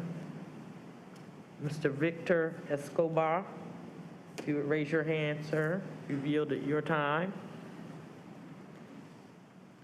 Mr. Alberto Servin, if you raise your virtual hand. And Mr. Tony Jenkins, if you would raise your virtual hand if you have yielded your time. I'll give our clerk and her assistant time to catch up with that. And then we will hear from Ms. Sterling and Ms. Castilla, who will then have 3 minutes apiece. Madam Clerk, if you let me know when you're ready.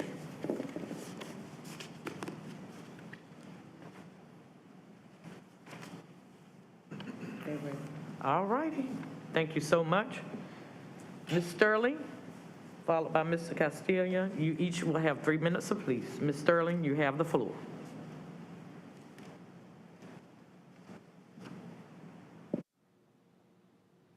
Are you able to hear me yet? Yes, ma'am. Great. Good evening, Madam Mayor and City Council members. Thank you so much for allowing me the opportunity to speak with you.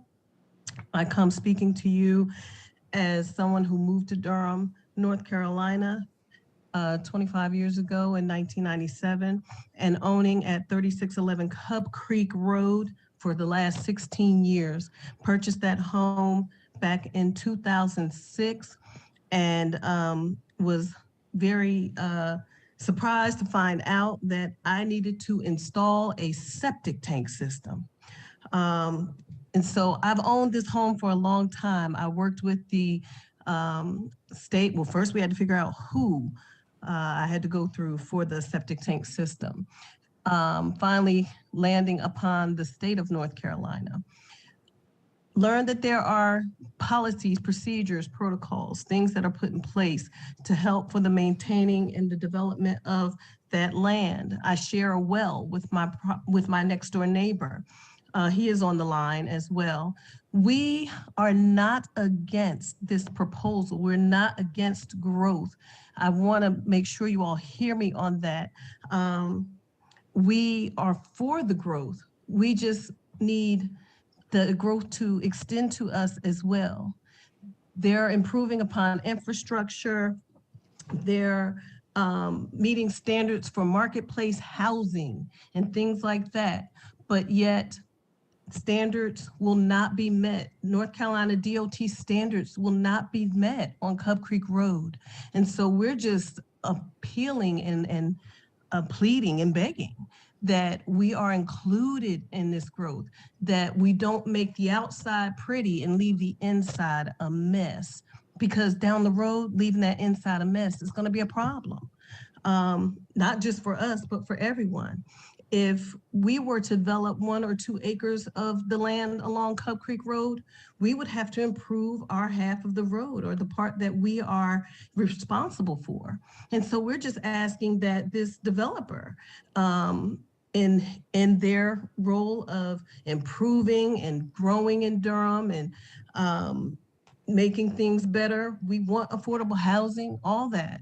We're just asking that they be held to the same standards that we would be held to should we improve and not just improve around us.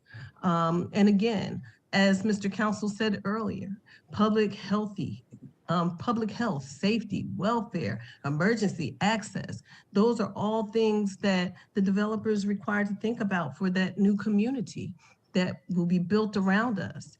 And we just need to be included. Our safety, our welfare, our emergency access is also paramount.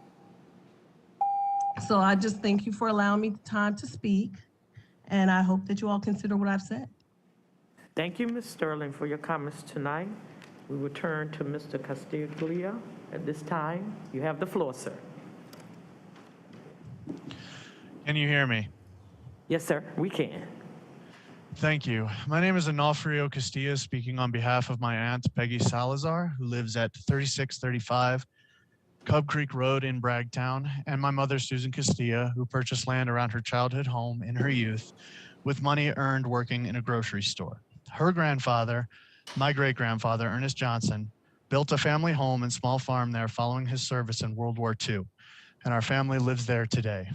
My grandmother, Ollie Josephine Johnson, single-handedly raised my mother, aunt, and uncle in that little home. Like many residents of Bragtown, they were poor. We are opposed to this project only because it leaves Cub Creek Road unimproved and unconnected. I would like to point out that I think my brother, Giorgio Castilla, and my aunt, Peggy Salazar, were incorrectly listed as proponents of this project as it stands. We feel we have not been adequately invited to participate in these discussions. We never really wanted to see this place change, particularly the forest and the animals. Since I was a small boy, I've witnessed scenes of wonder involving the deer, falcons, and foxes. In my dreams, I envision this place as a wildlife refuge for native birds, but we know that is highly unlikely. As I paid attention to the various developments that have been proposed for this area, it's always been my assumption that an unspoken goal was to continue the history of isolating Oxford Manor from the area's growing population of affluent residents. I remember one previous proposal included building a wall to separate those homes from new high-end housing. Now, following the construction of the Carver Street extension, we have this ridiculous half measure, whereby a GPS will direct someone driving their car to turn off of Carver onto Cub Creek, but these flimsy stoppages have been erected to disallow that traffic. Bragtown needs investment, and Durham, like the whole country, needs more housing. But why should Cub Creek and parts of Old Oxford be left out of the solution? What good reason is there to leave these land resources unused and unconsidered? We need economic prosperity, and we need true economic and class integration. To the extent that this development promises prosperity, I do not see that those promises extend to the families that have lived in Bragtown since before most developers or investors would have thought to look at this place. I think this development should take all residents of Bragtown into account, not chase after these weird half measures that black out whole sections of the map to contemporary development. If Bragtown is to develop, let's do it right. Include Cub Creek Road, improve it, and connect it to Carver. Thank you. Thank you, sir, for your comments this evening. I'll turn to our clerk to make sure that I have gotten all of the speakers on this matter, both virtual and in person.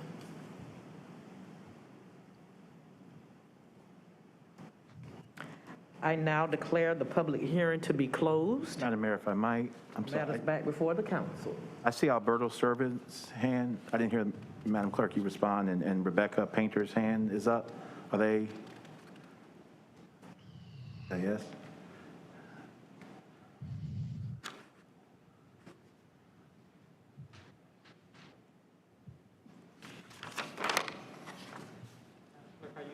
Madam Clerk, Mayor, you I have checking with them? Alberto Servin on the list. He has registered to speak. I'm sorry, would you say that again? Alberto Servin is on the list, and he has his hand up. He would like to speak. All right. And Rebecca Painter is also on the list. I think. No, she's not on the list. Mr. Servant? Correction, Rebecca Painter is not on the list.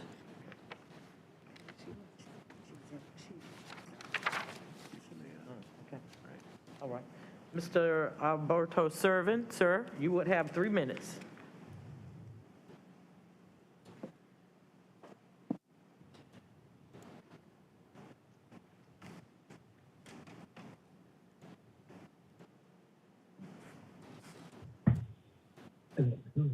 Mi nombre es Alberto Servín y nosotros tenemos 9 años viviendo allí en... Mr. Servant, if you would hold up for 1 second, we're going to get our interpreter in place. All right. Sir, if you could tell him he can proceed.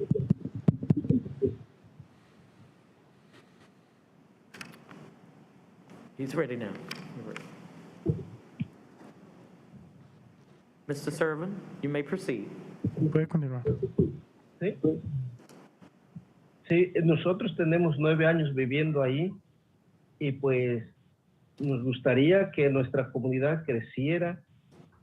We have Y pues 9 estamos years de living there, acuerdo. and we would like for our community to keep growing. Nos gustaría pues que la comunidad crezca para que se vea todo ahí bonito, que es una calle que está muy descuidada, todo ahí, y pues nosotros estamos de acuerdo. We would like our community to keep growing because we want everything to look beautiful, because it's a street that it looks kind of like a mess. So we just want our community to keep prospering.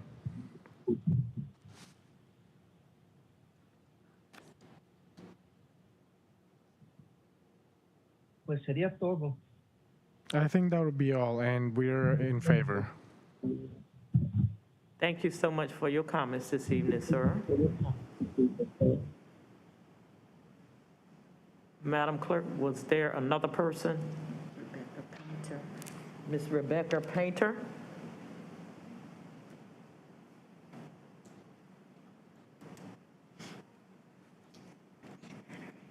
Hello, can you hear me now?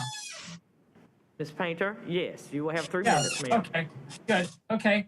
I've lived here for 35 years, and here's my opinion on things. As far as the aggregation and the incorporation into the city as proposed, I have no objection to that. I do object to the zoning change, which will increase the density of the development. Those of us who are still in the county have no objection to being in the county, but that carries a responsibility. We have to provide our own on-site water, and that comes from wells.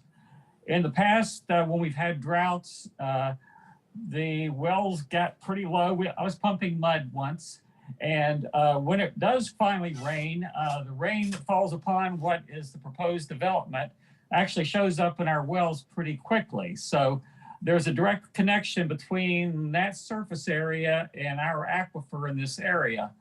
And so my concern is that by increasing the density of the development in the proposed rezoning, we will lose more recharge area for the wells, and that the wells will further that they will be contaminated by more runoff from the project. I know they said they were going to capture the runoff, but it really doesn't work that way. Not to mention, when you put the development in, you have to keep the grounds up. You start putting chemicals on the ground to kill weeds or bugs, whatever. So that shows up in the water. So I have a very real concern about the water quality for the existing residents. And so I do oppose the zoning change. As far as the highway, I guess I object to opening it up all the way through. If somebody wanted to move the barrier somewhere, that's fine. And I don't actually care where on the road. But if we open the road up between Carver and Old Oxford, it's going to turn into a drag strip through here. And right now, this is a very nice little community. People are out while this meeting was going on during the daylight. I saw about 3 families walk up and down this road. And once this road gets, if this road gets connected to Carver directly, then from my perspective, we're going to lose a lot of what makes this a nice little neighborhood. So I personally have a problem with fully opening the road up. I don't have a problem with improving it on either side of the barrier. I couldn't care less. But I really have a problem in terms of what it will do to the community if you open the road up all the way through. And that's, let me see if I have anything else on my list here. No. Oh, okay. The only other thing is with the road. If the road does get widened, it sure shouldn't come. We don't have enough right of way right now, I don't think, to make that into a proper 2-lane road. Right now, it's a glorified 1.5 lanes. And I have a problem if there's to be eminent domain exercise to take a chunk of land on this side of the road from people who will not benefit from the project. And that does conclude my remarks. Thank you. Thank you, Ms. Painter, for your comments this evening. I will look to our clerk once again to make sure that we have concluded with all of our speakers. Madam Mayor, there's another speaker, Lalit Yadav, who would like to speak and has their hand raised. Madam Clerk, could you confirm that wasn't one of the people that yielded their time, was it? It should have been one of those persons, as I have it listed that way. Ms. Yadav? Apparently, Mr. Counsel was saying that this person yielded their time, but now they have their hand raised. I don't know if you want to ask them to speak or not. Ms. Yadav, or Mr. Yadav, I see there are 2 listed, Lalit and Yadav and Preeti Yadav. Okay. Yes, ma'am. This is Lalit. Can you folks hear me? Yes, sir. Did you yield your time to Mr. Counsel? Well, yeah, I didn't have much to add. I think everything has been discussed. But Cub Creek, today, our thing was that Cub Creek today is bisected by East Carver and is not traffic worthy for, all intents and purposes for emergency access and anything. So that's okay, that's what I wanted to bring to your notice, ma'am. That's it. All right, thank you so much. We will now declare the public hearing to be closed and the matter is back before council, but we have reached the 9 o'clock hour and we do need to take a break at this particular time, and then we will come back to have any questions by council. We will at this time take a break for 10 minutes. It's 9:04. We'll come back at 9:14. Thank you.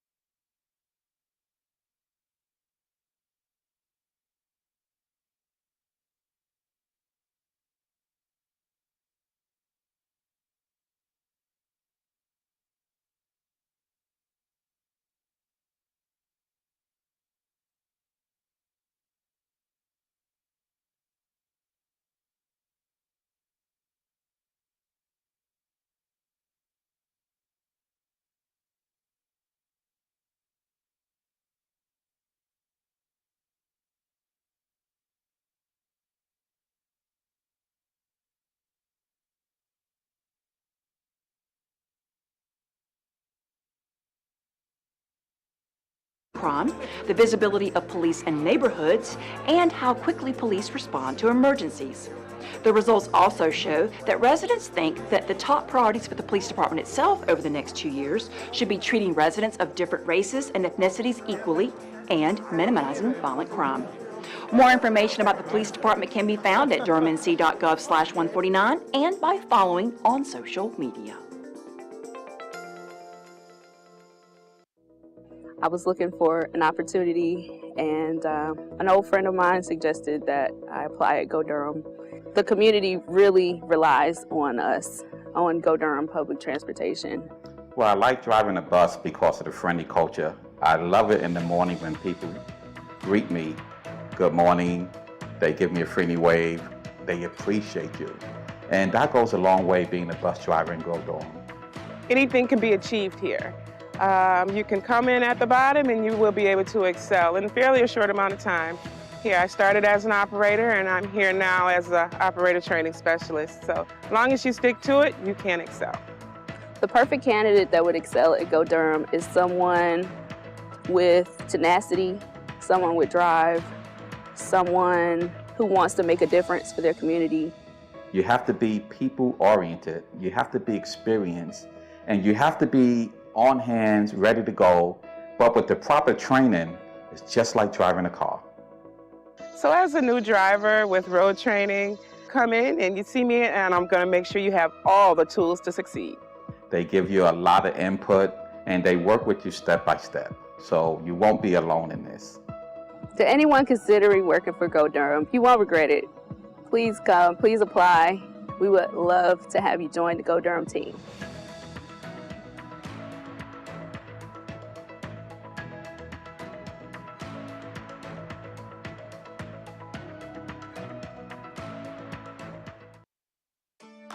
Here's some tips to ensure that your garbage and recycling gets picked up. 1. Your carts should be put out for collection before 6 a.m. on your collection day. 2. Your carts should be at least 3 feet from all other objects such as mailboxes, telephone poles, fire hydrants, trees, and other carts. 3. Your carts should be no more than 3 feet from the curb. 4. No vehicles should be blocking your carts. The mechanical arms on our trucks need direct access to your carts and cannot reach around vehicles. To find more information about garbage and recycling pickups, go to this web address. Have you experienced changes in Durham that negatively affect your everyday life? Many in the community have. The City and County of Durham want to correct those issues and ensure that future changes work for the entire community. They're listening and want to hear your ideas for making Durham a place where everyone thrives. That's why the City and County of Durham are inviting all members of the Durham community to take part in the creation of the new comprehensive plan, which will determine the vision for growing Durham over the next 30 years. This collaboration between the City and County of Durham and the Durham community is the result of the new Engage Durham initiative, which seeks to ensure that all community stakeholders are involved in the shaping of city and county projects. Help build a Durham that works for everyone. So Laura, I know one of the division's most important projects over the past few years has been the development and implementation of the Equitable Community Engagement Blueprint. What is the blueprint and why was it needed?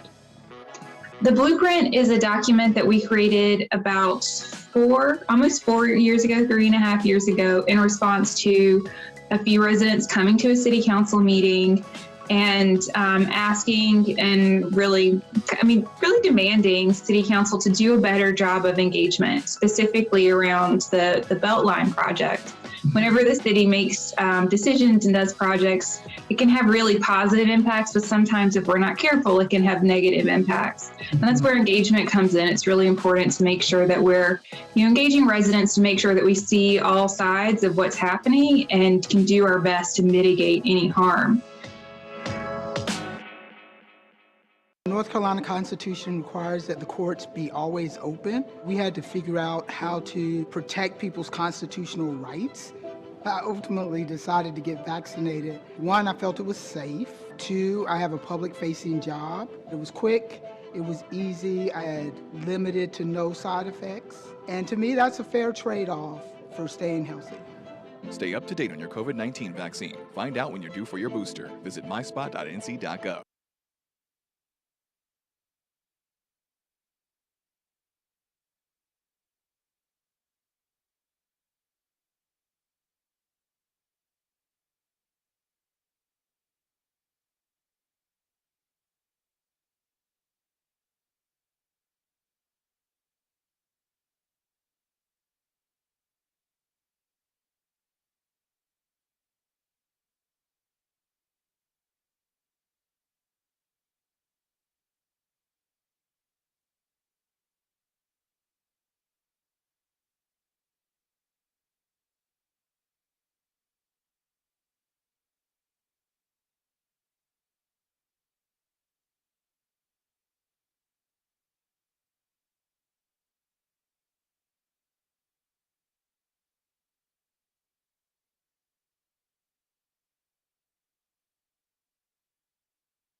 All right, we are at the 9:16 hour.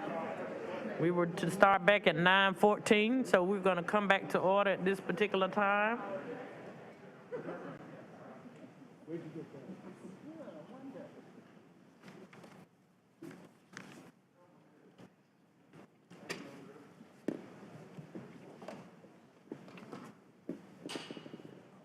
All right, prior to our break, we were at the close of the public hearing on item 11, the Consolidated Annexation, Carver Street Assemblage. And this matter is back before our council with any, and I'll open the floor now up for any questions that council may have. Right. Thank you, Madam Mayor. I have a question for staff, probably going to be a Bill Judge question about Cub Creek Road.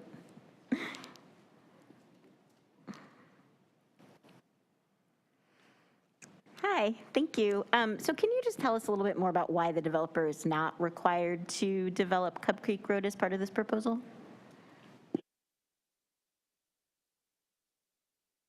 The existing portion of Cub Creek Road south of the Carver Street extension is actually still currently in the county.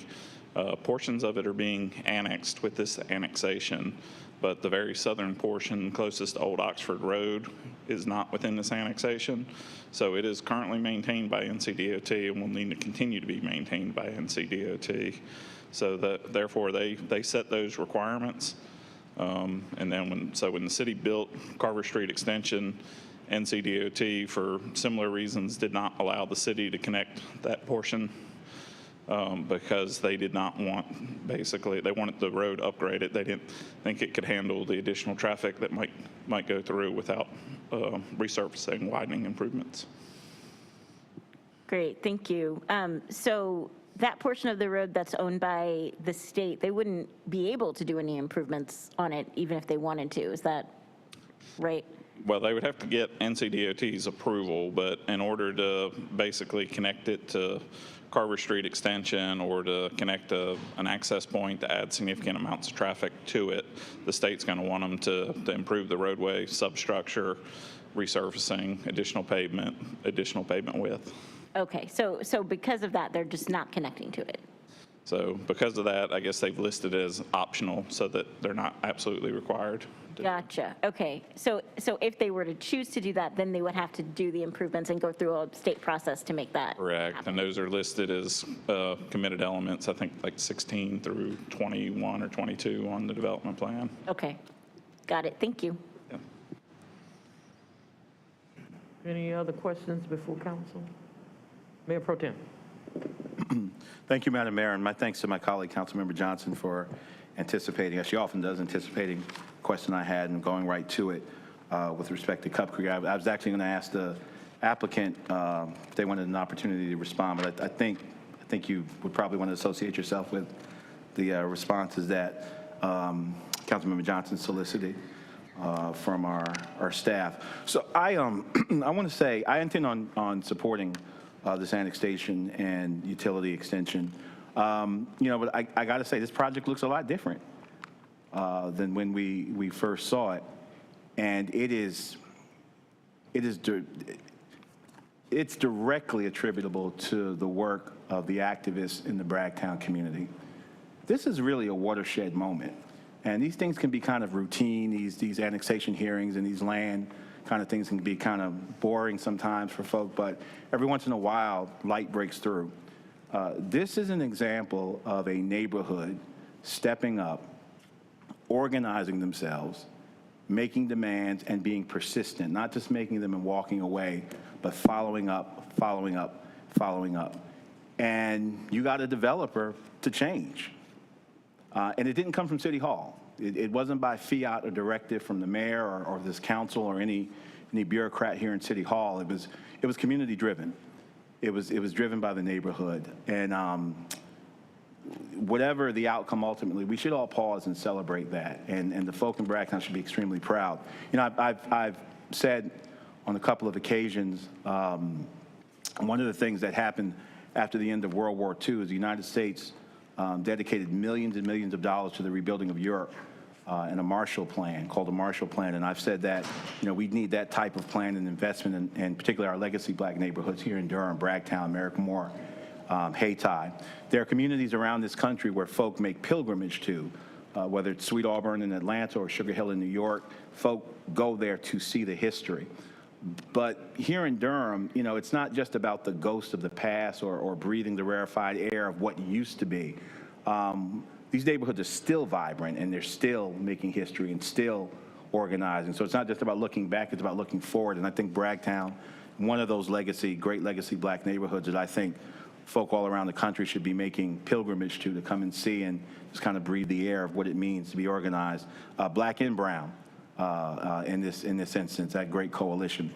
You should be incredibly proud of yourselves, the work that's been done, and I just want to salute those activists in the community first, and also, I guess, give a lesser salute to the developer for having good sense enough to listen to them and to meet with them and to be responsive and to read the greens properly in our city and get a good read of the context. So I intend on, again, thank you, Councilmember Johnson, for the question. I was going to ask about Cub Creek. Thank you for that question, and thank you all the residents and citizens who stayed, and to those student journalists that are present. You sure you still want this beat? Welcome to City Hall. Thank you, Madam Mayor. I look forward to supporting this annexation. Any other comments? Councilman Williams? Yeah, thank you also. Thank you, Mayor and colleagues. Thank you to the residents. I want to echo that. Thank you for speaking up, and thank you for being involved in this process. Thank you to the developer for listening to the folks who are impacted by this. And thank you to our Planning Commission for being that gate and also facilitating this process. Thank you to all of those who were involved. It really does take a village. And this was village work. This was kingdom building. And those who are interested in building in Durham, take note. Take note. This is how you do it. Look at our responses up here. So I'm really glad to hear that. I just wanted to echo that, those comments. And one question, maybe this is for staff. Is there, in regards of the property owners over there, is there any type of maybe partnership or any type of private funding resources where, the public has done its part, the private, in a sense, is doing its part. Is there any other player that could be a part of this to just holistically build this entire community up? It's not an annexation, so therefore we are responsible for it. We don't want to just throw that on you. You're doing a good job at, going from, the X amount of affordable units to X amount of affordable units. And that's part of solving the problem that we have, in this affordability issue and housing stability issue we have. But we do want to make sure that folks are, living not only in shelter, but, driving on a good road and so on and so forth. So, I think it's worth asking the question, do we have resources to resort to for the property owners that are over there as well? Yeah, absolutely. Thank you for that question, Councilmember Williams. There's several things that we are in the process of doing some scaffolded building with in the planning department. One of them is working with the Bragtown Community Association. Ms. Vanessa Mason-Evans has really led that charge. She also has put together a development sub-team, and they are staying fully engaged in the land use process. They're holding us accountable. They're creating a feedback loop. They're building their acumen and be able to articulate things that, sometimes we're like, we don't even understand. They're just expressing it to the developer in a very authentic and substantive way. So that's one of the things we're doing. The other thing is the planning department for many years now has had an engagement ambassador program where we stipend community members. Several members of the Bragtown community are a part of that, and that's where we stipend them for their expertise in their work and their lived experience and bring it into the project. We're doing that for a comprehensive plan project, which you're probably familiar with. So there's two ways we're doing doing that. We'll be looking for other ways to do this in the future as we build capacity within the department and we really start moving towards what racial equity looks like as it manifests in the planning department's work operations. Thank you so much. Councilwoman Johnson. Thank you, Madam Mayor.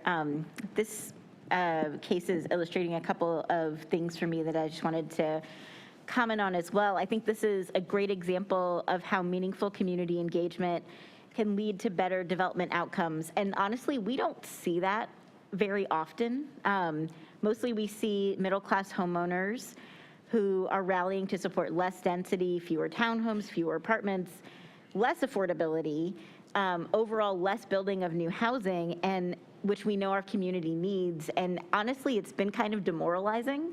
So this is a little bit of a breath of fresh air for me, for a community to be really excited about more affordability and more density and working with the developer to make that happen. This is the first time that a project has gotten better in every dimension that I care about because of community engagement. So I just want to appreciate the residents who made that happen, the developer for being a part of that process. This is what I want to see more of, more work like this within communities to really strengthen the resources that we know Durham needs, which is more affordable housing. And that needs to come because of all of our environmental concerns and just the cost of housing with more density. And so often the community engagement that we see with developers results in less density. And so I'm excited that that we have an example of that heading in the right direction. And another thing this is illustrating for me is a problem that I think we have a lot, which is making the perfect the enemy of the good. This is by far the biggest commitment to affordable housing that we've seen in a really long time, and that is absolutely one of our top priorities as a city. And there's never going to be a project that is perfect. There's never going to be a project that does everything that we want to do.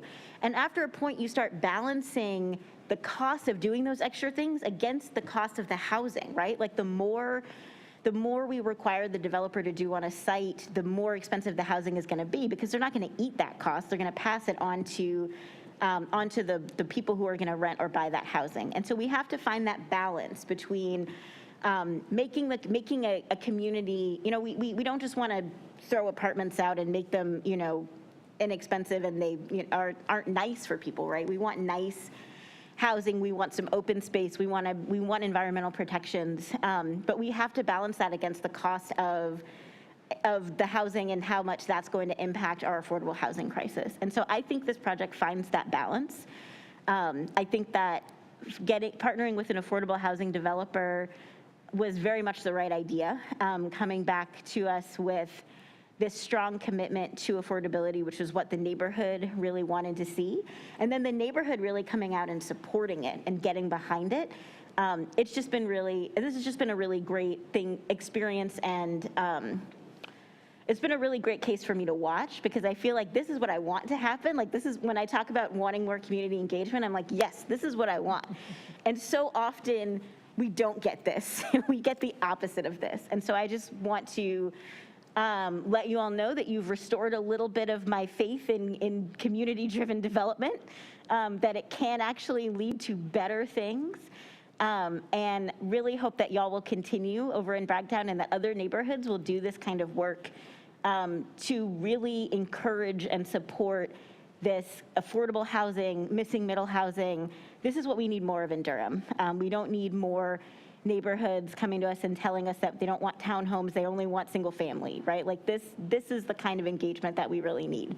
So thank you very much for doing this. I'm gonna go home feeling a lot better about this case than I do about a lot of our rezonings. Thanks, y'all, appreciate it. Thank you, Councilwoman Johnson. Councilwoman Javier, followed by Councilwoman Freeman. Thank you. I plan to support this project. I want to thank the community. I do want to highlight a few things. I want to just lift up what my colleagues have also said. I very much agree with all of them. But I do have a couple of additions. We were able to get what we were able to get because they had to come to City Council for permission. And so when we have that, I just really want our community to understand that. We have other developments in the city that folks are very unhappy about.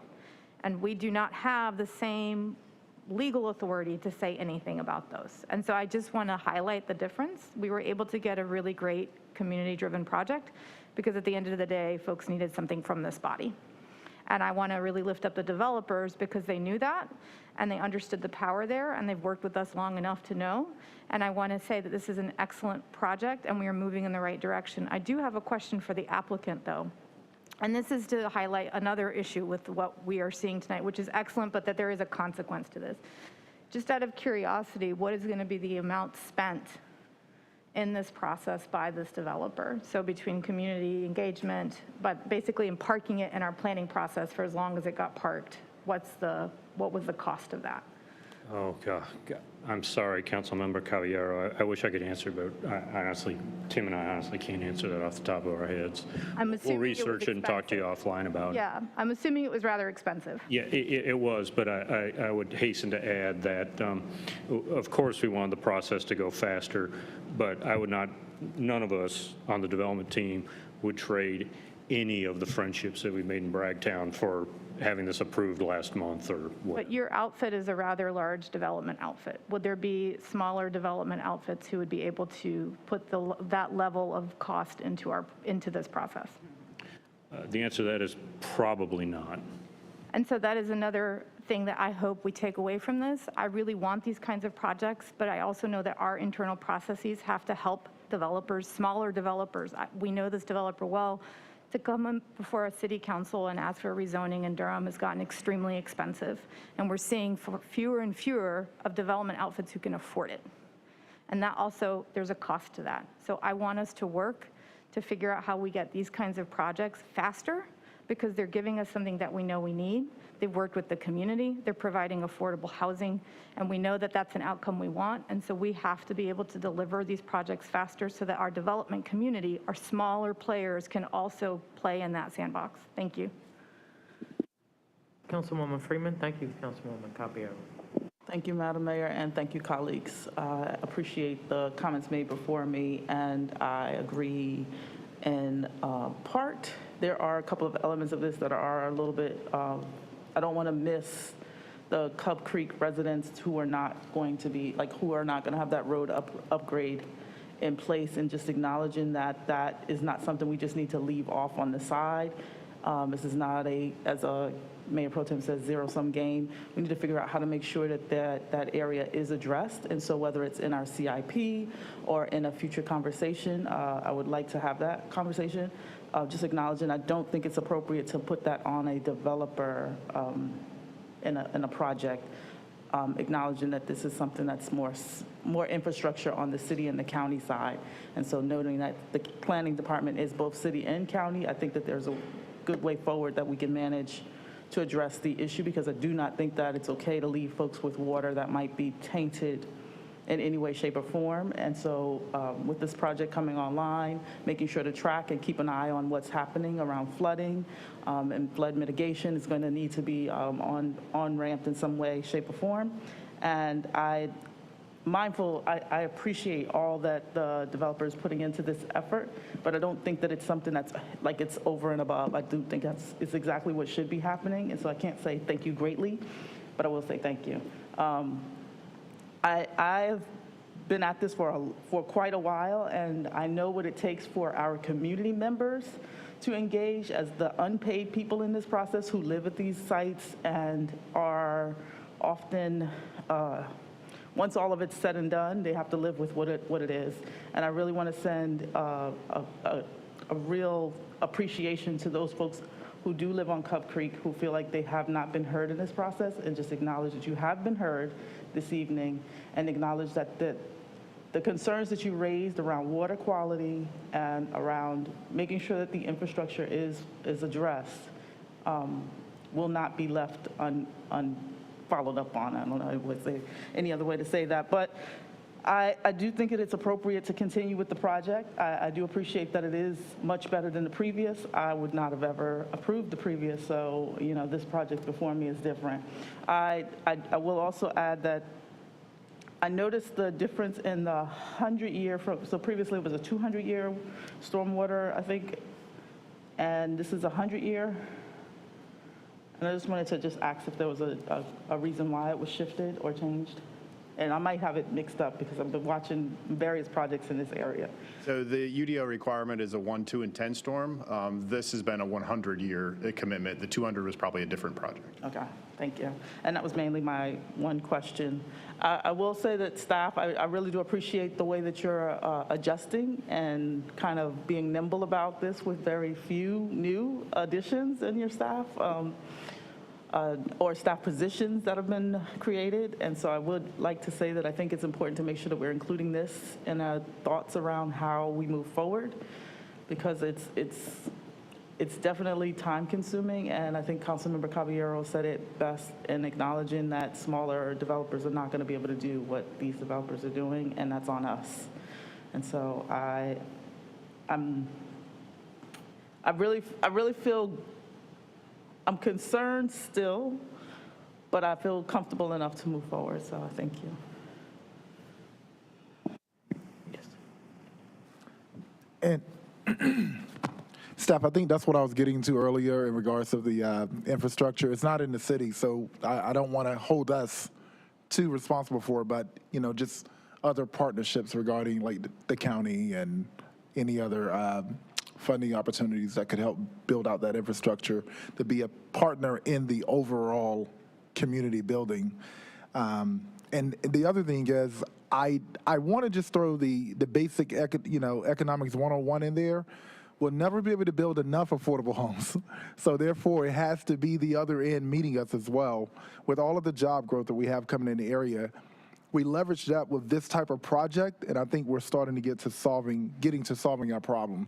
So I just want to make sure that nugget is out there, making sure that folks have access to decent paying jobs, while also projects like this helps us with our housing crisis that we have.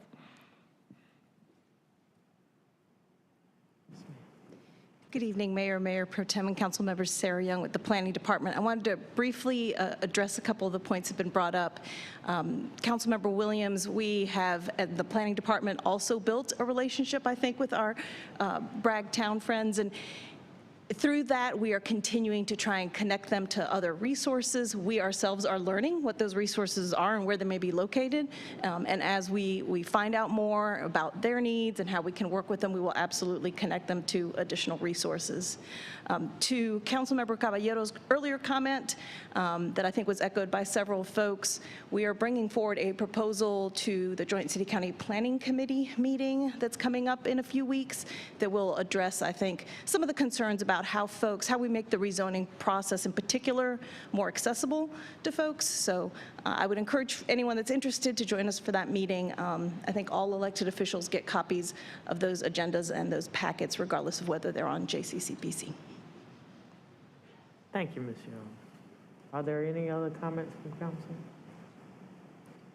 Well, that leaves very little for the mayor to say, because I think everybody has said it all. So ditto, job well done. Shout out to Bragtown.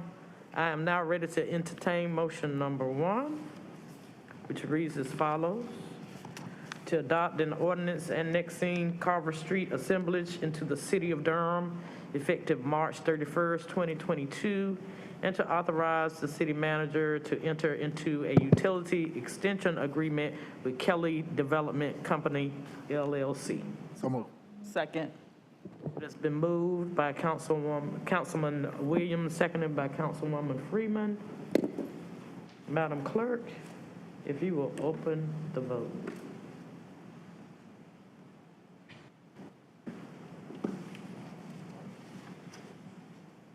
Madam Clerk, if you would please close the vote. The motion passes unanimously, 6-0. All right, thank you so much. We will now move to motion number 2, and I will entertain a motion to adopt an ordinance amending the Unified Development Ordinance by taking property out of the residential suburban-20 RS-20 Falls/Jordan Watershed Overlay District-B F/J-B county jurisdiction, and residential suburban -20 RS20, residential urban -5 R-5, Falls/Jordan Watershed Overlay District -B, F/J-B, and establishing the same as planned development residential 7.000, PDR 7.000, Falls/Jordan Watershed Overlay District -B, F/J-B, city's jurisdiction. Moved as read. Second. It has been moved by Mayor Pro Tem and seconded by Councilwoman Freeman. Madam Clerk, if you will open the vote.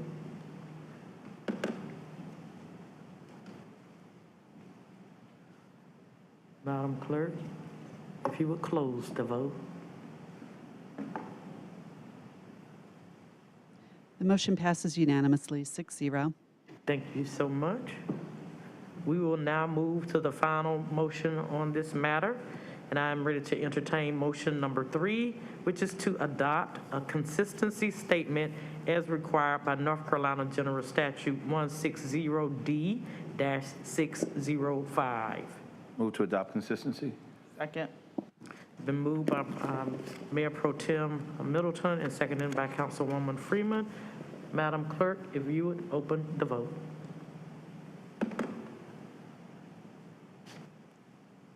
Please close the vote. And the motion passes 6-0. Thank you so much, everybody.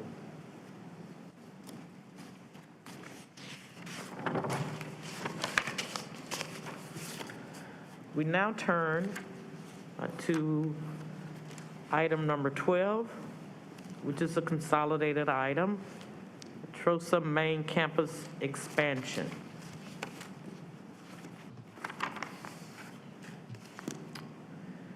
This includes a major special use permit application for the TROSA main campus expansion application number M2100001.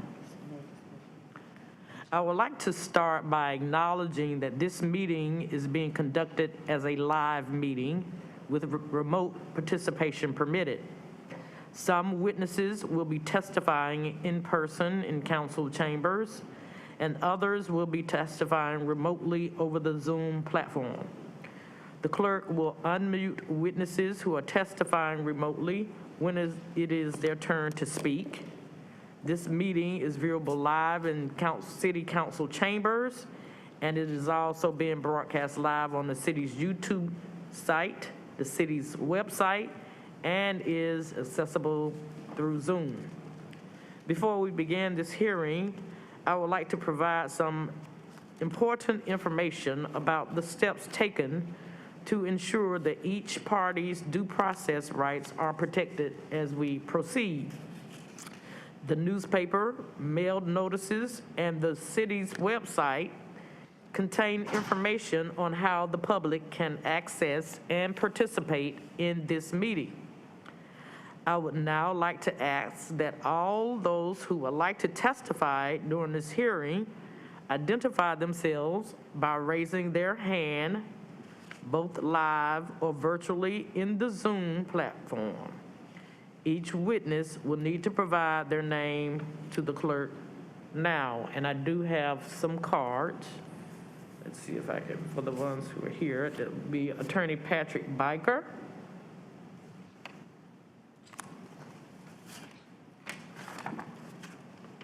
Mr. Dan Jewell.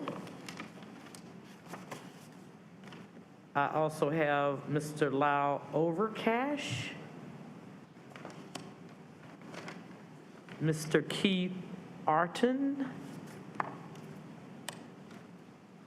Mr. Mike Richless. On the Zoom platform or virtual platform, I hear Mr. William Bell, former Mayor William Bell,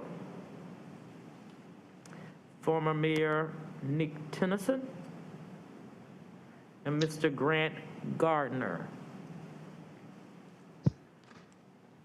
Would that be all of the witnesses?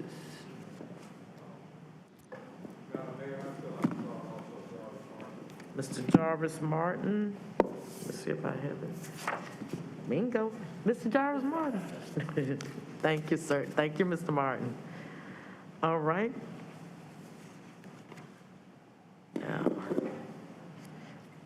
Now, Madam Clerk, we will be, if you will please unmute those who are be speaking on this matter. The hearing in this matter is judicial in nature and will be conducted in accordance with special safeguards. Witnesses must be sworn in. They are subject to cross-examination, and written evidence will be incorporated into the record. And Madam Clerk, would you now swear in those that have registered to speak this evening? Please raise your right hands. Do you swear or affirm? Please repeat after me. Do you swear or affirm that the evidence and testimony you're about to give in this case is the truth, the whole truth, and nothing but the truth? Yes. Thank you. Thank you, Madam Clerk. Now, I will now turn to my colleagues and ask if any council members would need to withdraw from consideration of this case because of a conflict that will prevent them from rendering a fair and impartial decision in this matter. Seeing and hearing none, thank you all. I would also address this question to our colleagues on council. Council members, have you heard any information about this case other than what may have been presented at a work session or is in the staff report? And if so, if you would please disclose that information at this time. All right, all are clear. I am now going to give an explanation of our proceeding. If an attorney or representative wishes to cross-examine a witness, please raise your hand live or virtually in Zoom while the witness is testifying, and you will be recognized to cross-examine the witness when the witness has finished testifying. Each side may raise objections to the admission of evidence on the basis of relevance, hearsay, or any other evidentiary ground. Again, this should be done by raising your hand live or in Zoom. Questions concerning admissibility will be handled by the mayor with the assistance from our assistant city attorney. Now, we will first hear from city staff who have studied the request, then from the applicant, and then from opponents to the application, if any. And we will now open the hearing and hear from our city staff. Yes, sir. Good evening. I'm Robin Schultz, representing the Planning Department. Before we begin, planning staff request that all agenda materials submitted for the public hearing be made part of the public record with any necessary corrections as noted. Request for a major special use permit M21-00001 and a major site plan D21-00306 have been received from CJTPA, representing TROSA Residential Incorporated, to construct a 2-story dormitory addition. The addition will be approximately 17,480 feet on the existing 13.2-acre TROSA main campus site, located at 1820 James Street, which is zoned RSM, residential suburban multifamily, and located within the urban tier. While the use of the site will not change, the expansion of a college or university use requires the issuance of a major special use permit pursuant to the Unified Development Ordinance, UDO, section 5.1.2, the use table. When a site plan is associated with a major special use permit, that site plan shall also be considered a major site plan, which requires governing body approval. If the city If the council approves the major special use permit, then the council should also consider the approval of the associated major site plan, case D21-00306. This site plan item does not require a public hearing, but it does require a separate vote for approval. If the council elects to deny the major special use permit, the associated major site plan should not be approved, as the site plan would not be in compliance with the applicable UDO standards. The public hearing item before you is for the major special use permit M21-00001. On October 7th, 1996, City Council granted a major special use permit M95-5 to TROSA for an educational facility at the old Flavo Ridge Dairy site. Additionally, a major special use permit amendment was approved by City Council in January of 2002, M1-01. in order to expand the campus with additional administrative space as well as a residential expansion, which included single-family dwellings, townhomes, apartment buildings, and dormitories to house the students and staff. This request builds upon the previous MSUPs by providing an additional residential component. Per M1-01, the number of on-campus residents shall be limited to no more than 275. With this proposal, the applicant wishes to expand the number of on-site residents to 450. The dormitory addition will result in an additional 175 on-site residents. Parking will not change for this site, despite the increase in on-site residents. Parking for the original special major use permit was decided through a design review board, and subsequent determinations for TROSA expansions have concluded that they are to use the parking standards for all educational facilities except as listed below per the UDO section 10.3.1, which determines a rate of parking by the number of classrooms and the square footage of office space. Additionally, first-year residents who reside within the dormitories are not permitted to have vehicles on TROSA's campus. Given this precedent, the applicant has provided parking calculations in conjunction with the UDO's minimum and maximum parking standards. A site plan has been submitted in conjunction with this request, attachment 3B, case 21-00306. That site has been reviewed for ordinance compliance and is clear of comments and ready for approval. Per UDO section 3.9.8, there are 4 general findings and 13 review factors that must be addressed in order to grant the use permit. The findings and review factors are identified in the staff report, attachment 3, and in the application, subattachment 3A. The 4 general findings are that the proposed use is 1, in harmony with the area and not substantially injurious to the value of properties in the general vicinity. 2, in conformance with all special requirements applicable to the use. 3, will not adversely affect the health and safety of the public. And 4, will adequately address the review factors identified below.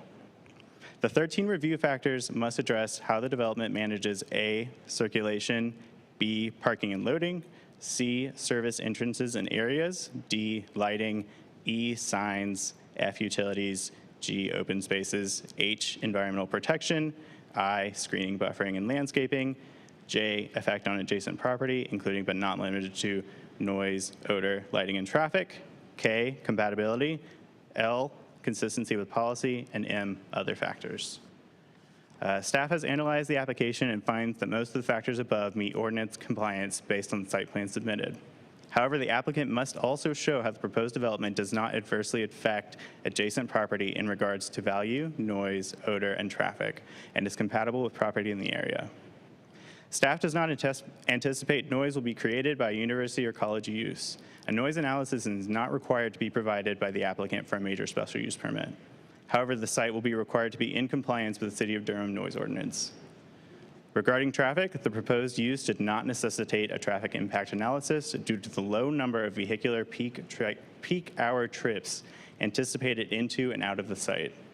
Additionally, an increase in the number of on-site residents is not expected to increase traffic due to the restrictions on TROSA residents and vehicle ownership on campus. Odor is not anticipated to be generated from this use type. The applicant must demonstrate how the use is compatible with the nearby properties. Staff recognizes the proposed development will be adjacent to both single and multifamily residential properties. The applicant has taken several measures in landscaping, buffering, lighting, and overall site design for the least possible impact on the adjacent properties. Lastly, the scale and design of the proposed building is designed to lessen the visual impact on the adjacent residential properties while remaining consistent with the rest of the adjacent campus. The applicant must provide evidence to demonstrate that the findings and review factors are being met. If the governing body fails to find conformance with conditions and factors listed, then the proposed permit must be denied. However, if the applicant provides evidence that demonstrates the findings and review factors are being met, the governing body must approve the use permit. Planning staff will make a recommendation for the use permit prior to a vote on the public hearing. Staff is also available for any questions related to the permit request. If there are no questions for planning staff at this time, I'll now turn the floor over to the applicant to present their case. Thank you. Thank you so much from our staff. Are there any questions of council, from council for our staff? Attorney Biker, we will now hear from the applicant. Good evening, Mayor O'Neill, Mayor Pro Tem Middleton, members of City Council. Again, I'm Patrick Biker with Morningstar Law Group, 700 West Main Street, representing TROSA for this major special use permit. We'll endeavor to go as quickly as we can because I understand 10 o'clock is former Mayor Nick Tennyson's bedtime, and we recognize that we're the last item between the council and adjournment. Madam Mayor, if I may approach, I do have the exhibits for this hearing that I would like to have admitted into evidence, if I may share those with you and the Deputy City Attorney. You may approach. That sounds familiar. Thank you. It's the resumes of our expert witnesses and colorized site plan and Durham Smart.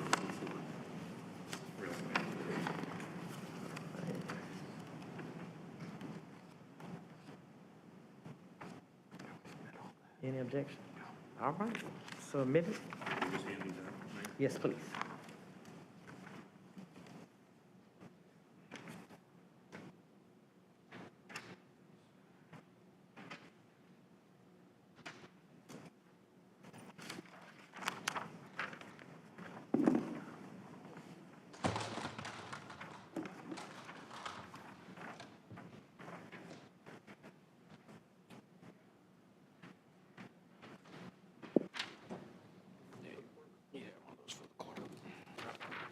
Thank you.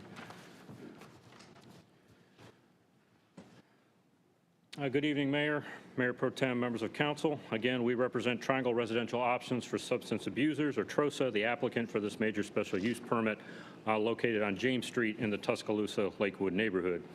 We're here tonight to request a major special use permit so that we can move forward with an expansion of the TROSA campus.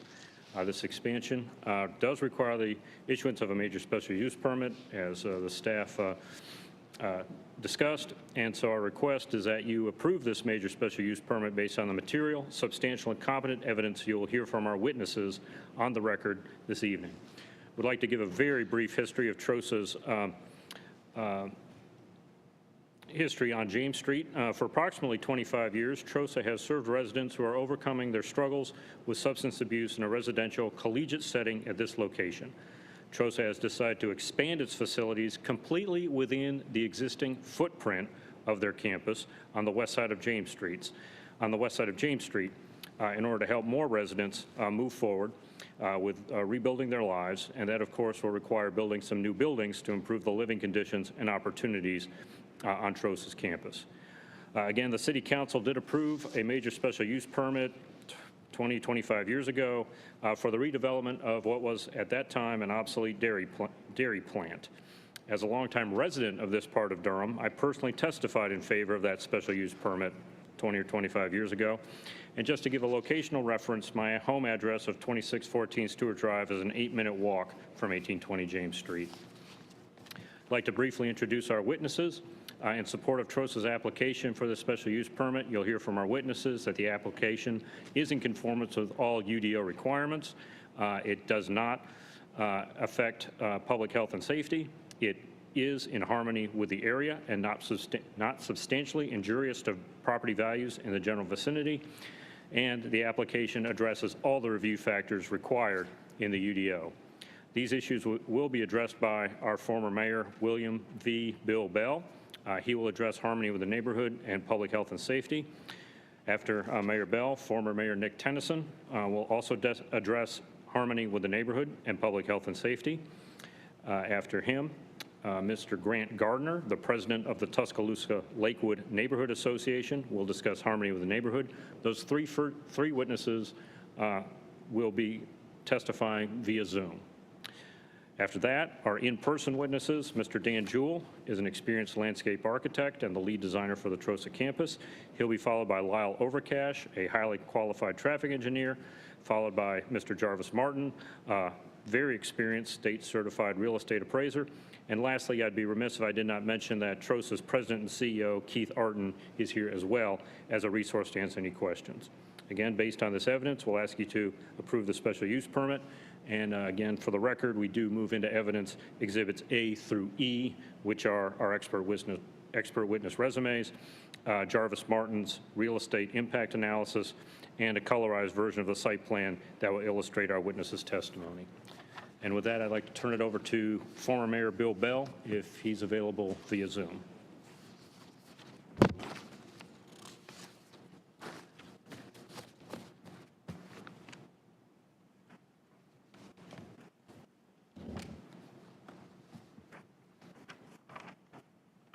Can you hear me?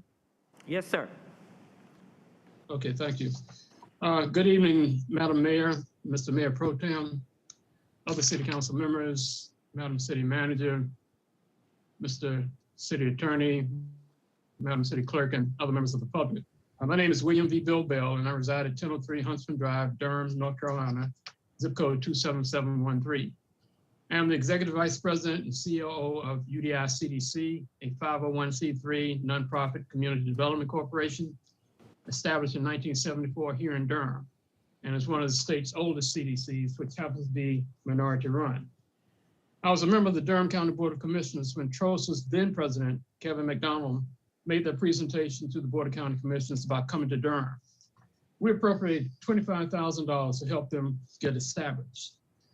Since they're coming to Durham, I have interfaced with TROSA on many occasions as an elected official, both as a county commissioner and as mayor. I personally utilize their moving services. We've purchased their Christmas trees. I've spoken at their graduations, attended their open house on James Street, which I have visited many times. My company, UDI CDC, uses their lawn care service for all of our properties here in Durham. In my opinion, TROSA has been a model company and corporate citizen who has served their clients well. And as you may know, many of their graduates have remained in Durham and are gainfully employed. We're fortunate that they chose Durham as their home. They have definitely earned my respect for their innovative approach to the pervasive issue of substance abuse. I know the James Street campus well, and expansion that they propose, in my opinion, is in harmony with the neighborhood. I support their request for a major special use permit and site plan, and I would say again, thanks for allowing me the time to speak on this very important request. Thank you. Are there any questions for Mayor Bell from members of council or any opposing party?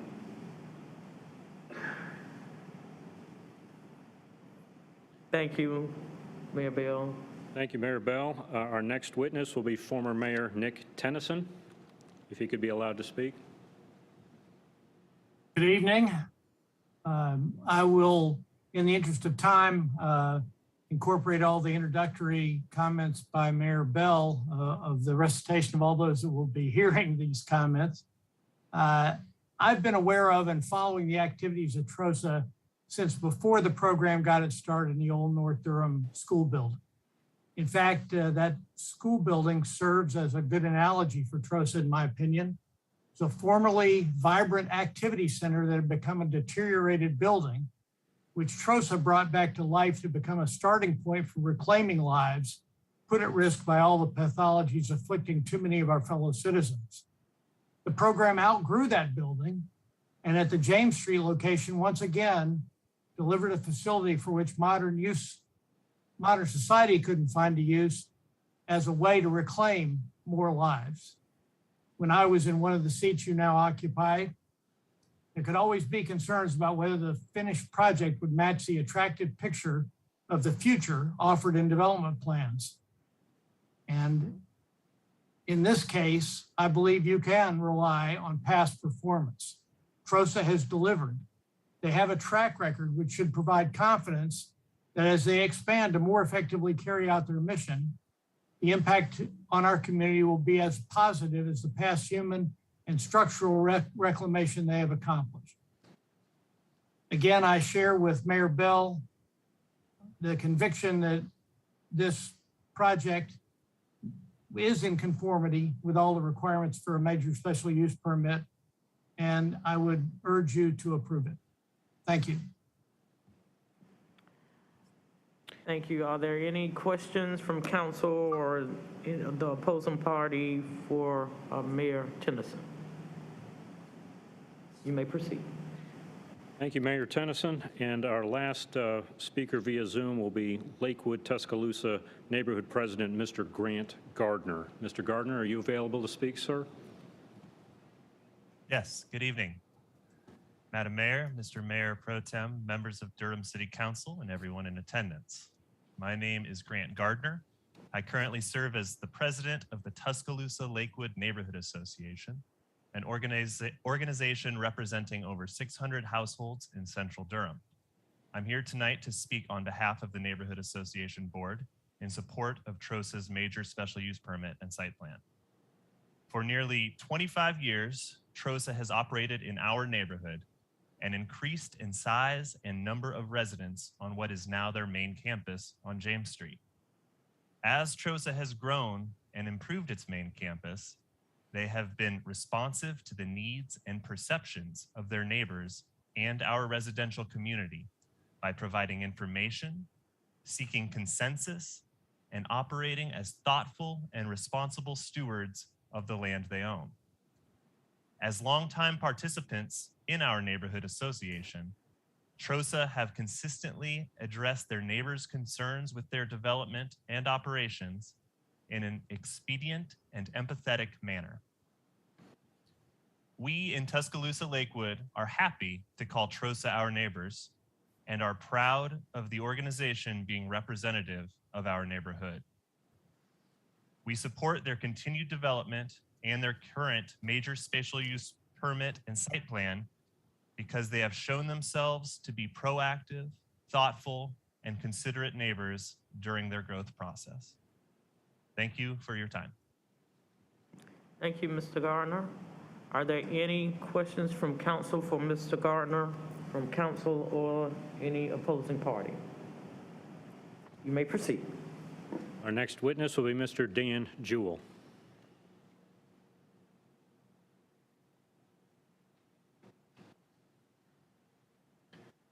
Thank you, Patrick. Good evening, Mayor, Mayor Pro Tem, members of the council. I'm Dan Jewell. I reside at 1025 Gloria Avenue right here in Durham. In 1995, I co-founded the firm of CJTPA. We are civil engineers, landscape architects, and land surveyors. I've worked there continuously for 27 years now. I received a degree in landscape architecture from Purdue University in 1981. Subsequently passed my professional exams and have been practicing as a licensed landscape architect for 39 years now. I'm certified by the North Carolina Board of Landscape Architecture, and I'm a member of the American Society of Landscape Architects, also having served as the state chapter president in 2007. I've been practicing in Durham since 1985, and in that time, I've worked on literally hundreds of site plans and dozens of special use permits. And in fact, I've been working with the good folks at TROSA for over 20 years and assisted them with the last major special use permit on this project, which this council approved almost exactly 20 years ago this evening, which is allowing them to do what they've done so far. But we are here tonight to ask that they be allowed to do a little more than was allowed in that special use permit. My resume is in the package that Mr. Biker handed you if you need to look at that. Also, the color image in the back is something that you could follow along as I make a few of my statements. No need to pull it up, but I will cover a few of those items. In 1996, the City Council did grant TROSA permission to operate the former Long Meadow Dairy site at 1820 James Street. And then a few years later, the City Council approved a major special use permit, as I testified a second ago. The TROSA Men's Campus currently has capacity to house 275 people. That is limited by that last special use permit. And TROSA needs to increase that by up to 175 for a total of 450 residents at the Jane Street campus in emergency and transitional beds today. The primary reason for this need to relocate is that they're going to be bringing folks down from the North Street campus that Mayor Tennyson mentioned a few minutes ago, their first location, because operationally, they now know it's much better to have all of their folks on site, one location, not have to transport them, and keep them in one spot. So TROSA needs this additional space and beds to meet the current and projected needs for the program. The proposed buildings will add up to 55,000 square feet. That's not necessarily shown on the master plan right now, but we want to have the ability to do up to that on the exhibit at this 1820 James Street campus. As Mr. Biker mentioned and the mayor mentioned, there are several review factors that you must find in favor of in order to grant this major special use permit. I will go over 9 of them, and then some of our other witnesses will cover the others. First and foremost is lighting for the expansion of the learning commons and the gymnasium. The lighting will meet all UDO standards. The light fixtures will be at all exterior door entrances, parking lot, pedestrian walkways, and service and loading areas will be lit appropriately. Signage. No significant change to current signs are proposed, and all are currently in compliance with the applicable ordinance standards. Utilities. Existing water, sewer, power service lines are located within the rights-of-way adjacent to the TROSA campus. Proposed utility service lines to the new buildings will connect to James Street and will be in compliance with all city policies and regulations. Improved fire coverage will be provided by the installation of some new fire hydrants near the site, and the new building will contain a sprinkler system. Open space. Proposed site plan complies with UDO open space requirements, and the total area of the proposed open space will meet the minimum UDO standards of 3% of the project area. Environmental protection. Planned improvements actually result in a slight decrease in impervious surface on the site due to removal of several older buildings, and there are no other features or natural features on the property such as floodplains, streams, buffers, steep slopes, and wetlands, so there will not be any impact to any of those environmental features that are regulated by the UDO. And finally, the proposed site plan does meet all relevant UDO requirements for impervious surface and other environmental protections. Screening, buffering, and landscaping. The parking area will be landscaped with trees and shrubs that meet all the UDO requirements. Effects on nearby properties. For the most part, residents in the new buildings will not use automobiles regularly. They are not allowed to. And trash and recycling will be consolidated on site, therefore reducing or preventing additional odor at the site, which will be a further benefit to the adjacent neighbors. And in my expert opinion, there will not be noticeable increases to noise, odor, or lighting at the site as a result of your granting this major special use permit. Compatibility. The location and size of the 3 proposed buildings is appropriate for the neighborhood, and therefore the proposed building design will be in compliance with current use on the property. The scale and design of the proposed additions will complement and maintain a consistent appearance for the TROSA campus. And finally, one of the other review findings is consistency with policy. TROSA has been operating on this site since the late 1990s. The proposed development is consistent with the medium density residential designation shown on the future land use map. There are no zoning overlay districts on the property, so there are no consistency issues in that regard. And the proposed development is consistent with the principles of the zoning district intent statement from UDO Article 4, in that college with residential use housing is an allowed use with a special use permit, and the land use intensity within this tier is appropriate. I will also note that planning staff has performed several reviews of our site plans, and they now find those to be consistent with all UDO requirements. So in summary, in my professional opinion, based on my testimony, approval of the special use permit will be in harmony with the surrounding areas, compatible with existing and anticipated uses. This is an expansion of a current use, not a new use on this site. It's in conformance with all special requirements applicable to the use. It's consistent with the Durham future land use map, and it's in conformance with all the UDO review factors that I have discussed. That ends my testimony. Thank you. And after any opportunity for questions, I would like to introduce Mr. Lyle Overcash with Kimley Horn to discuss traffic impacts. Thank you, Mr. Jewell. Are there any questions from council or any opposing party for Mr. Jewell? Councilwoman Johnson. Thank you, Madam Mayor. Thank you, Mr. Jewell. Is this map the current site, or is this the proposed? This is a master plan. So the current proposal, if you look at it, is there's an L-shaped building O on James Street. Gotcha. That is the site plan that planning staff has reviewed. The rest of it is a master plan for future, but those are the intensities that are covered in the major special use permit. Okay, thank you. You're welcome. Any other questions? You may call your next witness. Our next witness is professional traffic engineer, Mr. Lyle Overcash.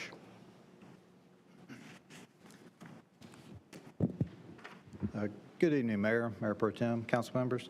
My name is Lyle Overcash. My office address is 421 Fetwell Street in Raleigh, 27601. I'm a senior project manager at Kimley Horn Associates. I've been with Kimley Horn for just 1 year.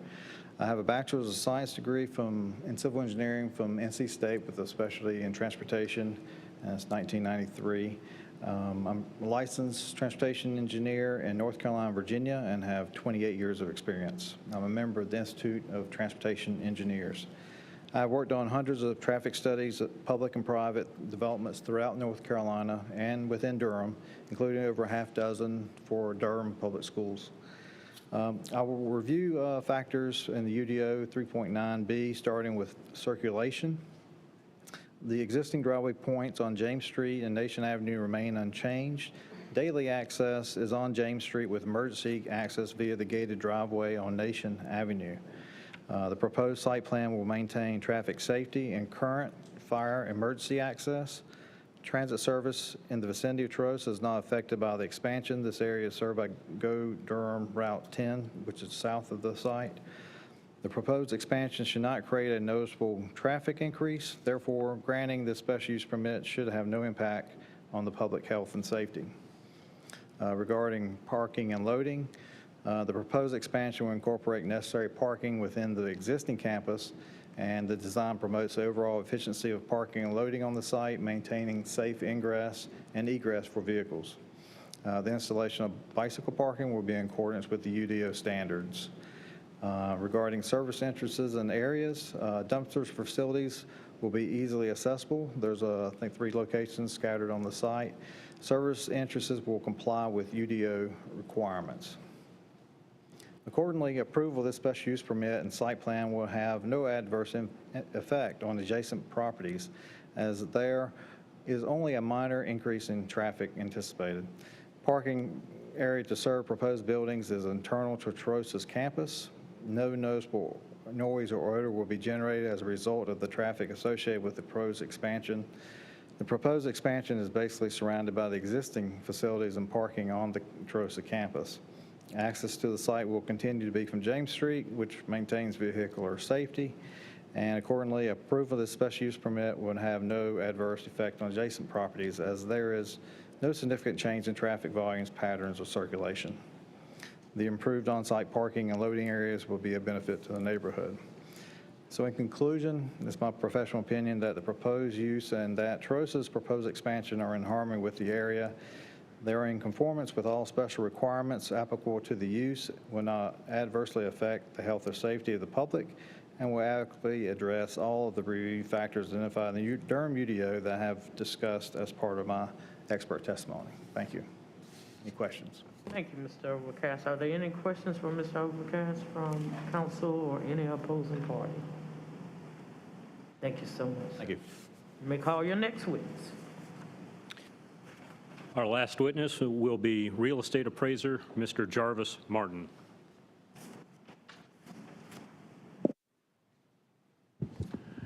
Mayor Pro Tem, members of the council, my name is Jarvis Martin.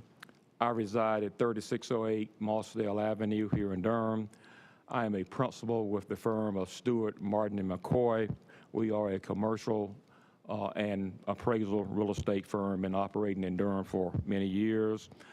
I hold 2 degrees from North Carolina Central University, a BS in business and an MBA in Masters in Business Administration. I also hold the SRA designation from the Appraisal Institute, senior residential designation, have been a member of that organization for over 40 years, and have had the opportunity on many occasions to appear before the council as well as the Board of Review here in terms of testifying in terms of valuation matters. At the request of the applicant, I have reviewed the site plan.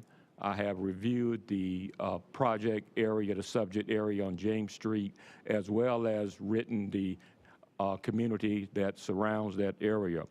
You have before you 3 market studies that I prepared that show the sales activity around the James Street site within a half-mile radius, the sales activity beyond a half-mile radius of the James Street site. The same for the 101 North Street site that TROSA also operates, as well as for the site over at 103 East Main Street, which is the rescue mission site, which also is a dormitory. All of these studies reveal that those homes were in close proximity of these facilities as compared to homes further away, a half-a-mile radius away, all sold within close proximity in terms of sales price, price per square foot, list to sales price ratio, that is whether the house is having to take a large discount to get it sold, days on market. Based upon that analysis, as well as my experience, it is my professional opinion that the TROSA site on James Street has been operated in this community, as stated on many occasions, for over 20 years, and that radius around there has no impact at all based upon, again, my 2-year analysis, and which has been testified earlier about a 20-year history of operation. With that being said, I would like to say from a professional standpoint that the property is in harmony with the neighborhood. There will be no major injurious impact on surrounding values, that the properties there have no impact from this expansion, and based upon that, it is my professional opinion and ask that you approve this special use permit. I'm available for any questions. Thank you, Mr. Martin. Are there any questions for Mr. Martin from council or any opposing side? Councilwoman Freeman. Just one clarifying question. I think you meant 1201 East Main Street? Yes, ma'am. Just making sure. Okay, thank you. Any further questions? Thank you, Mr. Martin. Is there any idea, or will this in any way affect the tax evaluation coming up in 2026 for the residents over there? I can't speak to that. My analysis was looking at the sales activity, not the impact of taxes. Okay, thank you. That was just a curious question. Any further questions? Thank you, Mr. Martin. Thank you. Mr. Biker. Madam Mayor, Mayor Pro Tem, members of the council, very briefly, Patrick Biker, again, attorney for the applicant. Just want to briefly reiterate that the council has heard substantial material and competent evidence on all findings required in the UDO for issuance of this major special use permit from Dan Jewell, our lead designer and a licensed landscape architect. His testimony addressed technical compliance with UDO review factors, and that the proposed expansion is in harmony with the area. From traffic engineer Lyle Overcash, that this expansion will not adversely affect public health and safety. From Jarvis Martin, a state licensed real estate appraiser, that the expansion is in harmony with the area and not substantially injurious to property values in the general vicinity. And of course, the council also heard from former mayors Bill Bell and Nick Tennyson, as well as Tuscaloosa Lakewood neighborhood president Grant Gardner, that TROSA's campus is in harmony with the area and it's an asset for all of Durham. Again, for the record, we move Exhibits A through E into the record of this proceeding, and we respectfully ask for your approval. Our team is happy to answer any questions. Thank you. Any objections to those that have exhibits being admitted into the record? Hearing none, that motion is allowed. All right. We will now entertain any further or final questions to Mr. Biker at this time, Attorney Biker from council, or any opposing. Hearing none, we will now ask if there are any opponents to this application, and it will be your time to present evidence.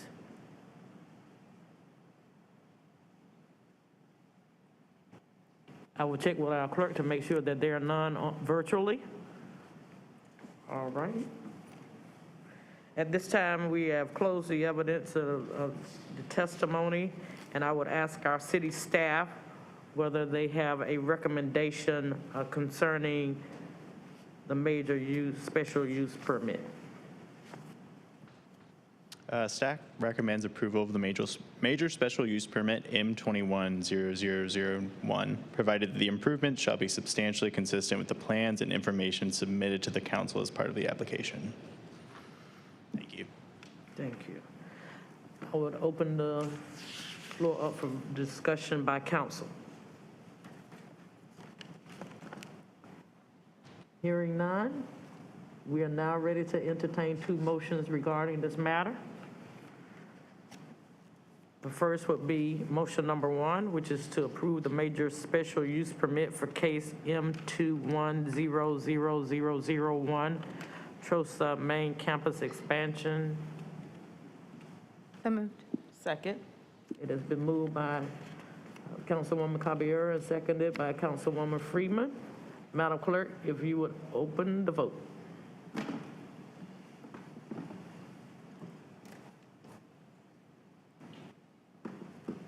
Madam Clerk, if you close the vote for me, please. The motion passes unanimously, 6-0. Thank you. We now move to the second matter involving, the second motion involving this matter, motion number 2. We're ready to entertain a motion to approve the major site plan for case D21000306, TROSA main campus expansion. So move. Second. It has been moved by Councilman Williams and seconded by Councilwoman Caballero. Madam Clerk, if you would open the vote.